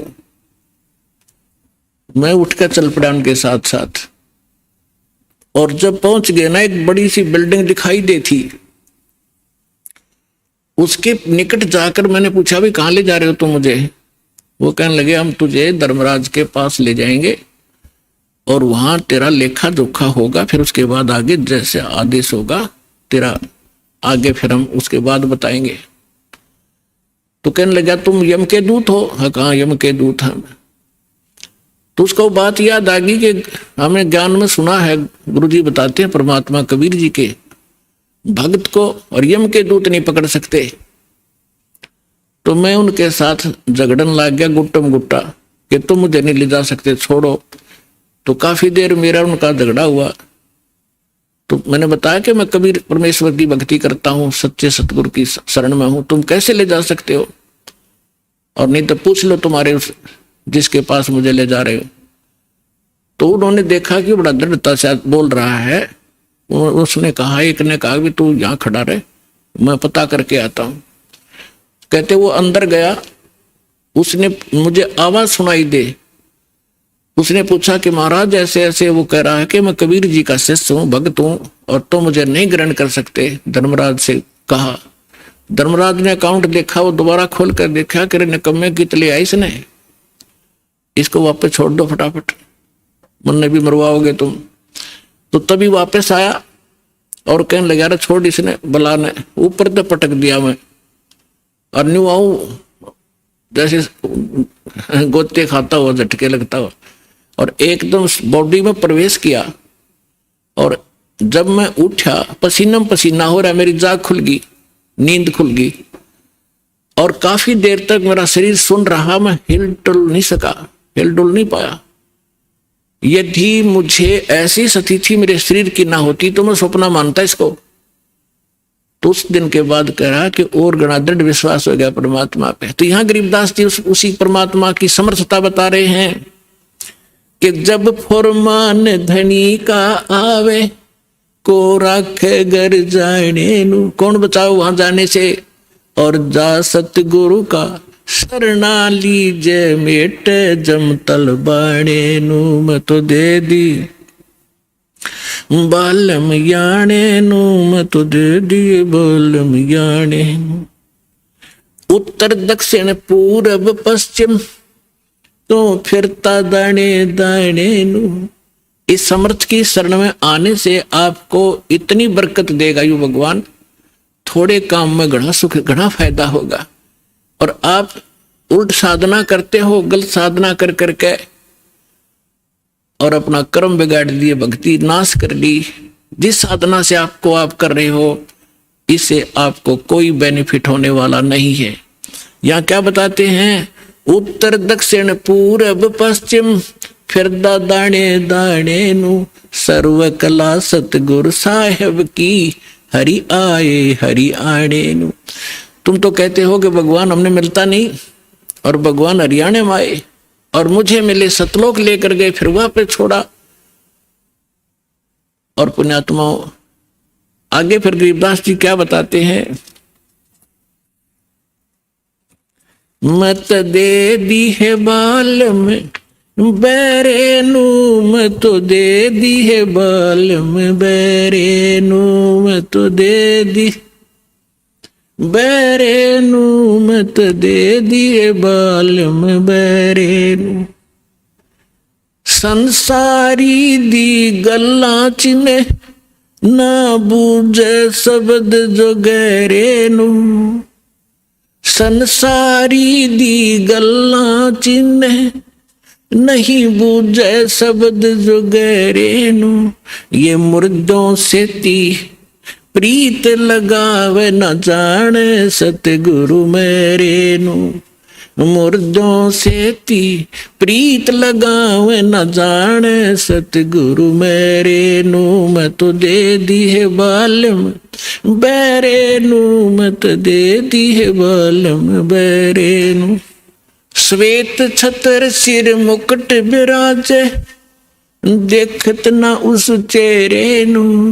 श्वेत छतर सिर मुकुट विराजे देखत ना उस चेहरे नू। ऊंची थड़ियां खेती बोवे ये भूल गए नज डरे नू। ऊंची थड़ियां खेती बोवे ये भूल गए नज डरे नू। मैं तो दे दी बैरे नू, मैं तो दे दी है बालम बैरे नू। मैं तो दे दी बैरे नू, मैं तो दे दी है बालम बैरे नू। ये संसार समझदा नहीं कहंदा श्याम दोपहरे नू। ये संसार समझदा नहीं कहंदा श्याम दोपहरे नू। गरीब दास ये वक्त जात है रोवोगे इस पैरे नू। गरीब दास ये वक्त जात है रोवोगे इस पैरे नू। मैं तो दे दी है बालम बैरे नू, मत दे दी है बालम बैरे नू। ऊंची थलियां खेती बोए ये भूल गए हैं नज डरे नू। ऊंची थलियां खेती बोए ये भूल गए नज डरे नू। गरीब दास ये वक्त जात है रोवोगे इस पैरे नू। गरीब दास ये वक्त जात है रोवोगे इस पैरे नू। मैं तो दे दी बैरे नू, मत दे दी है बालम बैरे। अब इसमें क्या बताना चाहा है परमात्मा के ज्ञान को गरीबदास साहिब जी ने, कि यदि आप किसी मित्र को, बहन भाई को या कोई और निकट के संपर्क वाले को कुछ बताना चाहोगे इस ज्ञान के बारे में, वो कति सुनने को तैयार नहीं, क्योंकि मन है उसके अंदर प्रभावी है, हैवी है मन। और उसी व्यक्ति को कोई ये कह दे कहाँ जाते हो भाई, कि मैं जाता हूं अमरनाथ पे, और उसको ये कह दे कि केदारनाथ पर जाने से बहुत लाभ होता है, तो पूछेगा कब जाएगा, मुझे भी ले चलना। No objection. कोई सोमवार का व्रत रखता है तो उसको कोई ये कह दे कि शुक्रवार का व्रत बड़ा बेनिफिट देता है, अच्छा बता कैसे करना होता है तुरंत मान जाएगा। तो यहां परमात्मा कहते हैं मैं तो दे दी बालम बैरे नू, और संसारी दी गल्ला चीने। आम आदमी कह दे वो मान ले, और ना बूझे शब्द गहरे नू, इस गहरे ज्ञान को नहीं पूछना चाहता, ना समझना चाहता। तो क्या बताते हैं,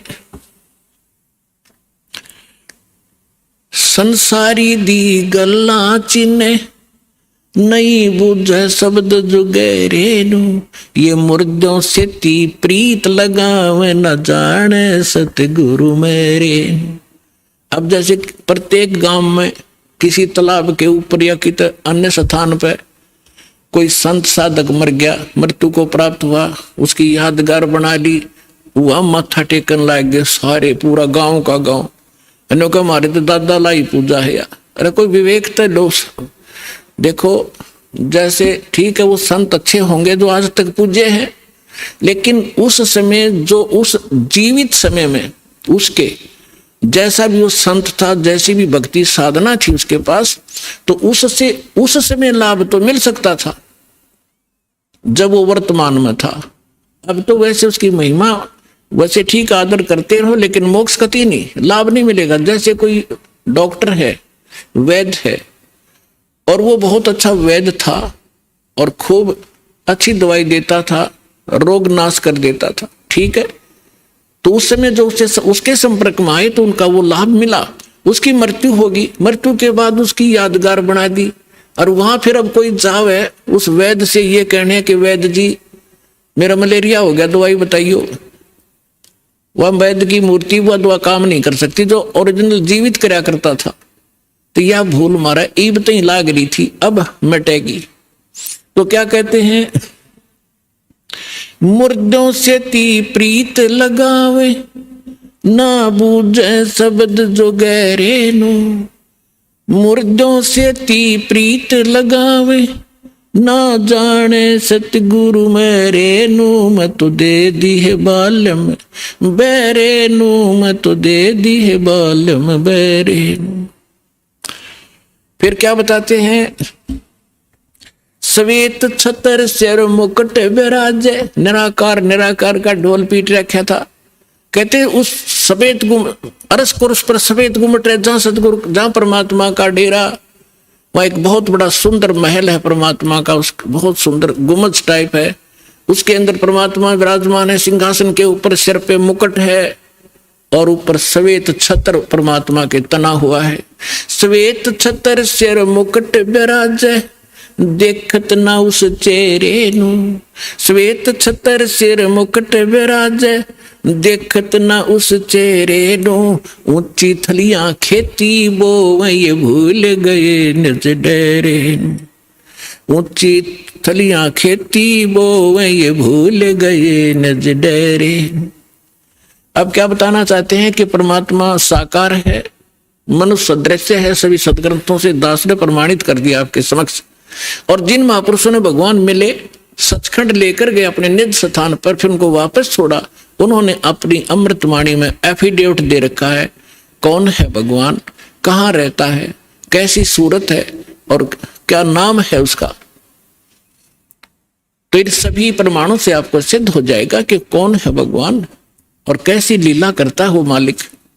तो यहाँ क्या बताते हैं कि आप जी जो साधना कर रहे हो अन्य देवी देवताओं की, पूर्ण परमात्मा की भक्ति ना करके किसी भी ब्रह्म की, पर सरपुरुष की, अक्षर पुरुष की, ब्रह्मा विष्णु महेश की, या दुर्गा या निरंजन की, तो ये तो ऐसी साधना है जैसे कोई किसान ऊंचे स्थान पर, थली पर, पहले वर्षा पर आधारित थे सभी मानव समाज, और उस समय गरीबदास जी ने भी किसान थे। गरीबदास जी जाट ग्रुप में, जाट जाति से थे, और अपने वहां के साथी जो किसान थे उनको भी समझाना था। इसलिए बता रहे हैं कि जो मैं भक्ति बता रहा हूं जिस भगवान की, उसकी साधना ना करके आप अन्य जो साधना कर रहे हो ऐसी है जैसे ऊंची थलियों पर, ऊंचे स्थानों पर बीज बो दिया, खेती कर ली, और जब थोड़ी बहुत वर्षा हुई तो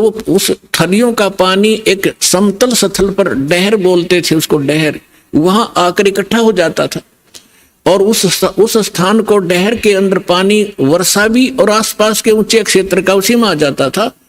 और उसमें जब बोई जाती थी फसल, जैसे ऊंची थलियों पर बोई हुई तो वो होती ही नहीं थी, और डहर में बीजा हुआ एक एकड़ में मनमाने 50 मन कनक हो जाती थी, और ऊंची थलियों पर 2 मन की भी नहीं होती थी मुश्किल से। तो क्या बताते हैं गरीबदास साहब जी, एक फॉर एग्जाम्पल बता रहे हैं कि तुम ऊंची थलियां खेती वो भूल गए निज डेरे नो। इस परम पिता परमात्मा सतपुरुष कबीर साहब की भक्ति ना करके आप अन्य देवी देवताओं की भक्ति करके ऐसी लाभ उठा रहे हो जैसे ऊंची थली पर खेती करने वाले किसान को कोई लाभ नहीं होता। और जो डहर में बीज बोता है, प्रयत्न दोनों एक जैसा ही करते हैं, तो उस डहर वाली यानी उपजाऊ जमीन में और समतल जमीन में घना लाभ होता है। तो समझाना चाहते हैं कि जो साधना हम बताते हैं वो तो डहर समझो। अब फिर बताते हैं,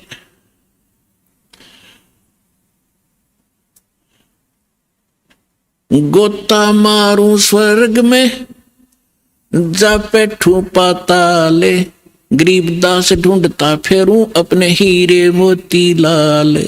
चारों युग में मेरे संत पुकारे और कूक कहा हम हेल रे, हीरे माणिक मोती बरस ये जग चुगता ढेल रे।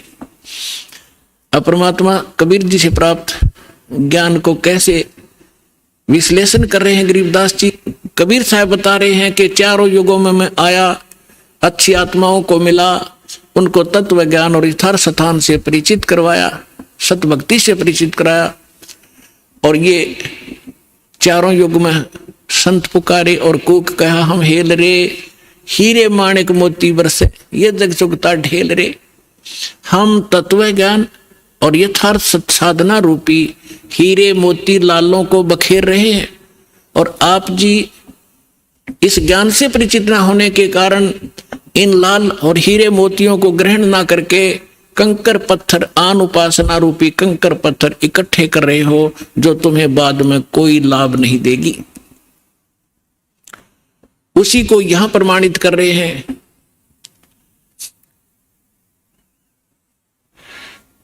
श्वेत छतर सिर मुकुट बिराजे, देखत ना उस चेहरे नु, ऊंची थरियां खेती बोवे ये भूल गए निज डेरे नु। पर भी लेन जात है दुनिया, हमरा ज्ञान किन्हे ना सुनिया। अब यहाँ एक प्रश्न है इसके अंदर के संसारी दी गल्ला चिन्ह ना बुझे सब जुगैरे नु। एक बहन आई, एक बहन ने हमारी दीक्षा ले ली थी। उस बहन की बहन जो है, उसका पति शराब बहुत पीता था, और जिस बहन ने यहाँ दीक्षा ली थी उसका भी ऐसी स्थिति थी। उसके पति ने शराब छोड़ दी थी और नाम ले लिया, और एक बिल्कुल स्वर्ग के तुल घर हो रहा था।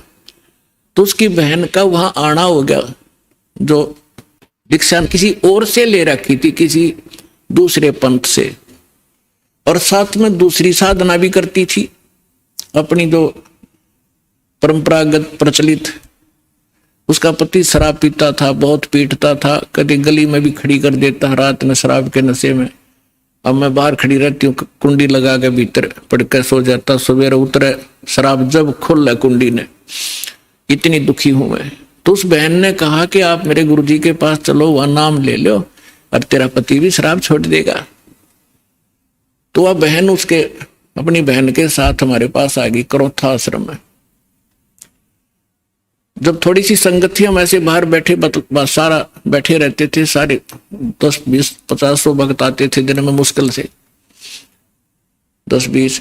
तो मैंने पूछा बहन कहाँ से आई? तो उसने बता दिया मेरी सिस्टर है, और इसका पति बहुत शराब पीता है, और रोज पीता है, इसने बुरा हाल कर रखा है इसका, और नौकरी करता है, एक चवन्नी घर पर नहीं छोड़ता, सारी पी जाता है, बच्चे भी भूखे रहते हैं कई बार। तो मैंने कहा बहन फिर दीक्षा लेनी पड़ेगी आपने, भगवान फिर धीरे धीरे सद्बुद्धि देता है, परिवार के अंदर भगवान प्रवेश हो जाता है, और ये पितृभूत भी प्रवेश करके वहां उत्पात मचाते रहते हैं, फिर वो भाग जाते हैं, सद्बुद्धि आती है। तो मैंने पूछा आप क्या साधना करते हो? उसने बताया जी मैं ऐसे ऐसे धन धन सतगुरु अणा का नाम ले लिया, गुरु जी का ले रही हूँ 4-5 वर्ष से। तो हमने कहा बहन देखो चलो ठीक है, वहां जो तुमने नाम लिया, लेकिन अब यहाँ भक्ति, यहाँ नाम लोगे तो सब पिछली पूजा छोड़नी पड़ेंगी, ना बीड़ी पीनी, ना शराब, ना पीने के लिए सहयोग देना किसी को, और ना कोई व्रत रखना। मैं कहने लगा बहन बीड़ी क्यों पीती है तू?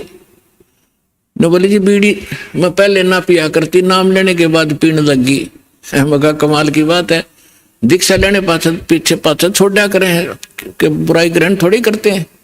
तो उसने क्या बताया जी, जिस सत्संग में हमारे गांव में होता था सत्संग, हम वहां जाती थी तो वो सभी को बीड़ी वितरित करती थी प्रसाद के रूप में, एक प्लेट में डाल के, और साथ में एक माचिस और सींक रख देती थी, और न्यू क्या करती पीले पीले प्रसाद है। मैं ना पिया करती पहले, पर उन्हें शिकायत दी, पीने लगी, यह बीमारी और ला ली मैंने, तो इसको तो मैं छोड़ दूंगी। फिर उसने बताया कि मैं व्रत रखती हूं। मैं कौन सा व्रत रखती है? कि शुक्रवार का। मैं बोला बेबे बहन, ये सभी जो व्रत त्यागने पड़ेंगे जो भक्ति करना चाहती है। ने बोले जी व्रत ना छोड़ू मैं। उसकी बहन कहने लगी जब तक तू कह रही थी मैं सारी बात मान लूंगी, अब तू व्रत पड़ेगी। मैंने उसे पूछा बहन इस शुक्रवार का व्रत क्यों रखती है तू, किस लिए? तो वो कहने लगी कि मैंने कथा, क्या क्रिया होती है इसमें, क्या लाभ है इससे? वह कथा सुनाती है कि एक का पति विदेश चला गया था कोई काम धंधे के लिए। ऐसी कथा है संतोषी माता के व्रत, शुक्रवार के व्रत से क्या लाभ है वो बताने लगी। और फिर उसकी काफी वर्ष हो गए थे, उसके पति ने दूर चला गया, उसका भूल पड़ गई, घर नहीं आया। संतोषी माता एक बहन को दिखाई दी उसको, जिसका पति बाहर गया हुआ था दूर देश में, और उसने बताया कि तू मेरे 16 शुक्रवार के व्रत रख ले, तेरा पति घर आ जाएगा। तो उसने 16 शुक्रवार के व्रत रखे और 16वां शुक्रवार का जो व्रत था उसका पति घर आ गया। इसलिए उसकी पूजा करती हूँ। और मैं तेरा रोज आवर रोज गड़े, तो गड्ढे की शुक्रवार के व्रत ने अकल की चोर। चलो उसका तो पति दूर चला गया था, उसकी तो बुला लिया उसकी संतोषी माता ने, तेरा तो डेली आवर डेली गड़े तने, और फिर भी शुक्रवार का व्रत है कल तुम्हारे अंदर।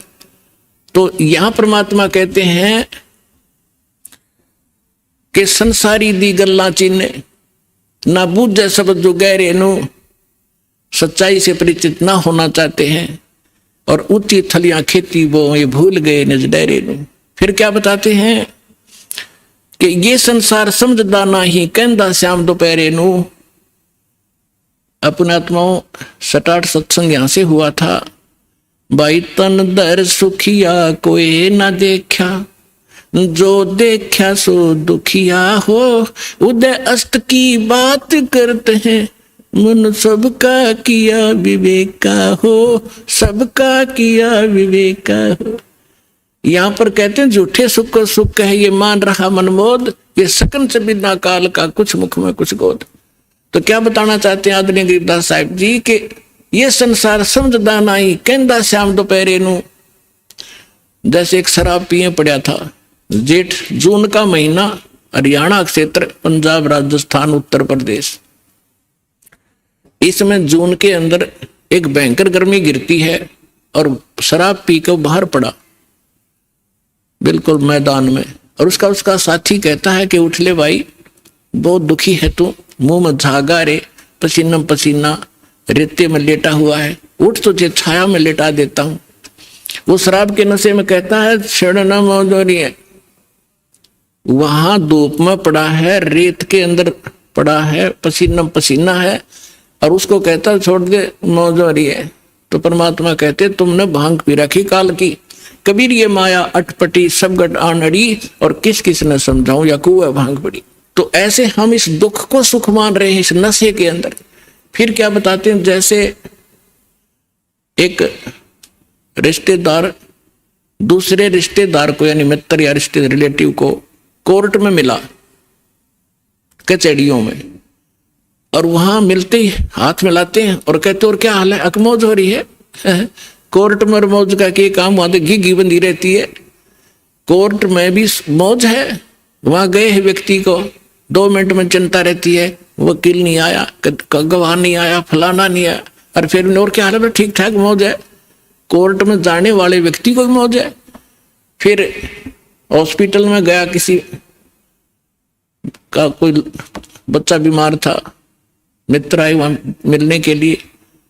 अब उससे पूछते हैं और ठीक है, अपना लड़का तो बीमार है बाकी मौज हो रही है, लड़का मरने को हो रहा है बाकी ठीक ठाक है। तो परमात्मा कहते हैं ये संसार समझदा नहीं कहंदा श्याम दोपहरे नो। जैसे जेठ का महीना और दोपहर के समय को, और कोई ये कहे कि ठंड सी लग रही है, तो उसने शाम देखी नहीं है। तो शाम के समय जो शीतलता होती है, तो दोपहर के समय वो धूप में जला हुआ भी ये कह रहा है कि कहंदा श्याम दोपहरे नु, यानी इस दुख को तुम सुख मान रहे हो, झूठे सुख को सुख कहे ये मान रहा मन मोद, ये सकल चबीना काल का कुछ मुख में कुछ गोदे। फिर क्या बताते हैं परमात्मा भाई सुरपति दुखिया भूपति दुखिया, रंग दुखी बपरीती हो, कह कबीर और सब दुखिया, एक संत सुखी मन जीती हो, संत सुखी मन जीती हो।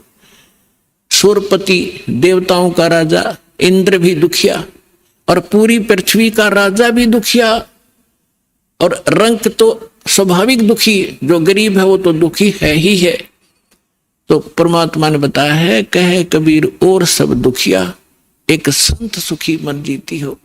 यानी परमात्मा की शरण में जो प्राणी आ जाएगा, पूरे सतगुरु की शरण में आने से, उस सच्चे परमात्मा की भक्ति करने से उसको एक तो ज्ञान ऐसा प्राप्त हो जाता है कि वो संसारिक इन आडंबरों से दूर हो जाता है। उसको ज्ञान ऐसा निर्मल मिल जाता है कि ऐसा निर्मल ज्ञान है, ये निर्मल करे शरीर और ज्ञान मंडलीक है, भाई चकवे ज्ञान कबीर। उसको ज्ञान ऐसा मिल जाता है कि यहाँ तक पीछा छुड़वाएं पार पड़ेगी, ना कोठी की घनी आवश्यकता, ना बंगले की, ना ज्यादा यहाँ अटपट चले नहीं, क्योंकि हमारे परमात्मा सारी ब्रह्मांड के पालक, सबके रचनहार, एक झोपड़ी में टाइम पास करा करते और हाथ से कपड़ा बुनकर निर्वाह करके दिखाया करते थे, जो सबका पालन करने वाले। नहीं तो वो एक वचन से एक बहुत बड़ा महल बना सकते थे, उन्होंने ईंट सीमेंट डालने की जरूरत नहीं थी। वो हमें ये बताना चाहते थे, इस गंदे लोक से निकलना चाहते हो तो यहाँ की बकवाद छोड़नी पड़ेगी, केवल यहाँ से जन्म और मृत्यु का छुटकारा चाहिए आपको, तो ये भक्ति कर लीजिए। गीता अध्याय नंबर 7 के श्लोक नंबर 29 में कहा है, गीता ज्ञान दाता कहता है कि जो मेरे ज्ञान को आश्रय कर लेता है और तत्वदर्शी संत की जो खोज कर लेता है, और वो व्यक्ति जो केवल जरा और मरण से छूटने का प्रयत्न कर रहे हैं, वो उस तत्व से परिचित हो चुके हैं और सारे दातम ज्ञान से परिचित हैं और वो सब कर्मों से परिचित है, वही प्राणी जरा और मरण से छूटने का प्रयत्न करते हैं, इस संसार के किसी सुख की वो कामना नहीं करते। तो यहाँ इस आने से आपको ये ज्ञान हो जाएगा और फिर ये समर्थ है। आपको जिस चीज की आवश्यकता होगी, बकवाद नहीं सुनेगा आपकी। आपको आवश्यकता होगी तो आपको तुरंत दे देगा, ला कहते कुछ भी कारण बनाओ। तो इसलिए यहां परमात्मा कहते हैं, कहे कबीर और सब दुखिया, एक संत सुखी मन जीती हो। मन जीतना यही होता है कि जैसे हमने यहाँ की ये जो नाचना गाना, इसका तो ज्ञान ही हो गया, बकवाद है मतलब की। अब नाच गा रहे हैं, ढोल पीट रहे हैं, डीजे बजा रहे हैं, अगले दिन दूल्हे की मृत्यु हो जाती है, टक्कर मार कर रो रहे हैं, बजा ले डीजे। तो यहाँ संत कहते हैं, ना जाने, नानक साहब जी कहते हैं, ना जाने काल की कर डारे, किस वे ढल जा पासावे, अर्जिना के सरते मौत खुड़क दी उन्होंने केड़ा हंसावे। जिनको मौत दिखाई देती है, जिनको जाना है यहाँ से, पता है कि ना जाने कब बिजली गिर जाएगी, तो वो ये बकवाद नहीं करा करते। अब कोई भयंकर रोगी है और उसको पता है कि कैंसर हो गई है और कुछ दिनों का मेहमान है, उसको वो सुनियो डीजे और करके दिखाओ बकवाद, उसको तो उंगलियां पर दिन गिनने पड़ते हैं कब मौत होगी, कितने दिन का जीवन है।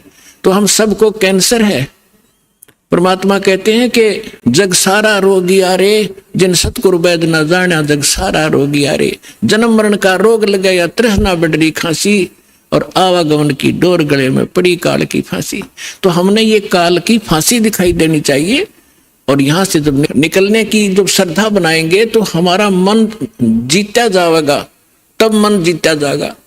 इस ज्ञान से हम उल्टे हटेंगे और फिर परमात्मा साथ रहेगा। कहते हैं, कल्पे कारण कौन है कर सेवा निकाम, सेवा माने पूजा, और मन इच्छा फल दूंगा जब पड़े मेरे ते काम। तो इस प्रकार इस सत साधना करने से आपका भी मोक्ष, आपके बच्चों का भी मोक्ष। और कबीर साहब ने ये वो समय वो है जो वचन पहले कहा था कि भक्ति बीज होगा जो हंसा, और तारों तास के इकोत्र वंशा। अब हजारों वर्षों तक ये सत साधना चलेगी, पूरे विश्व में ये ज्ञान फैलेगा। या कोई सुखी नहीं है, चाहे कितना बड़ा अपने आप को प्रधानमंत्री मान रहा है, चाहे कितना वैभवशाली समझता है, उसने सपने में सुख नहीं है आज के युग में। तो इस ज्ञान से, इस भक्ति से आपकी आवश्यकता भी पूरी होगी और मन भाग जाएगा, आत्मा दृढ़ होगी, आपका मोक्ष होगा, सतलोक चले जाओगे। सदा सुखी हो जाओगे और रहना मर्यादा के अंदर।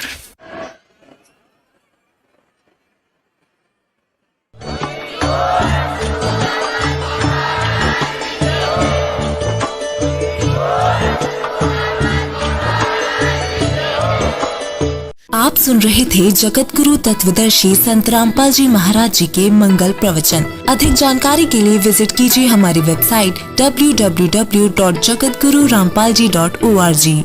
संत रामपाल जी महाराज जी के शुभ आशीर्वाद से पूरे विश्व भर में 500 से भी ज्यादा नाम दीक्षा केंद्र हैं, जिन पर संत रामपाल जी महाराज जी द्वारा ऑनलाइन निशुल्क नाम दीक्षा दी जा रही है। अपने नजदीकी नाम दीक्षा केंद्र का पता करने के लिए संपर्क करें 8222880541।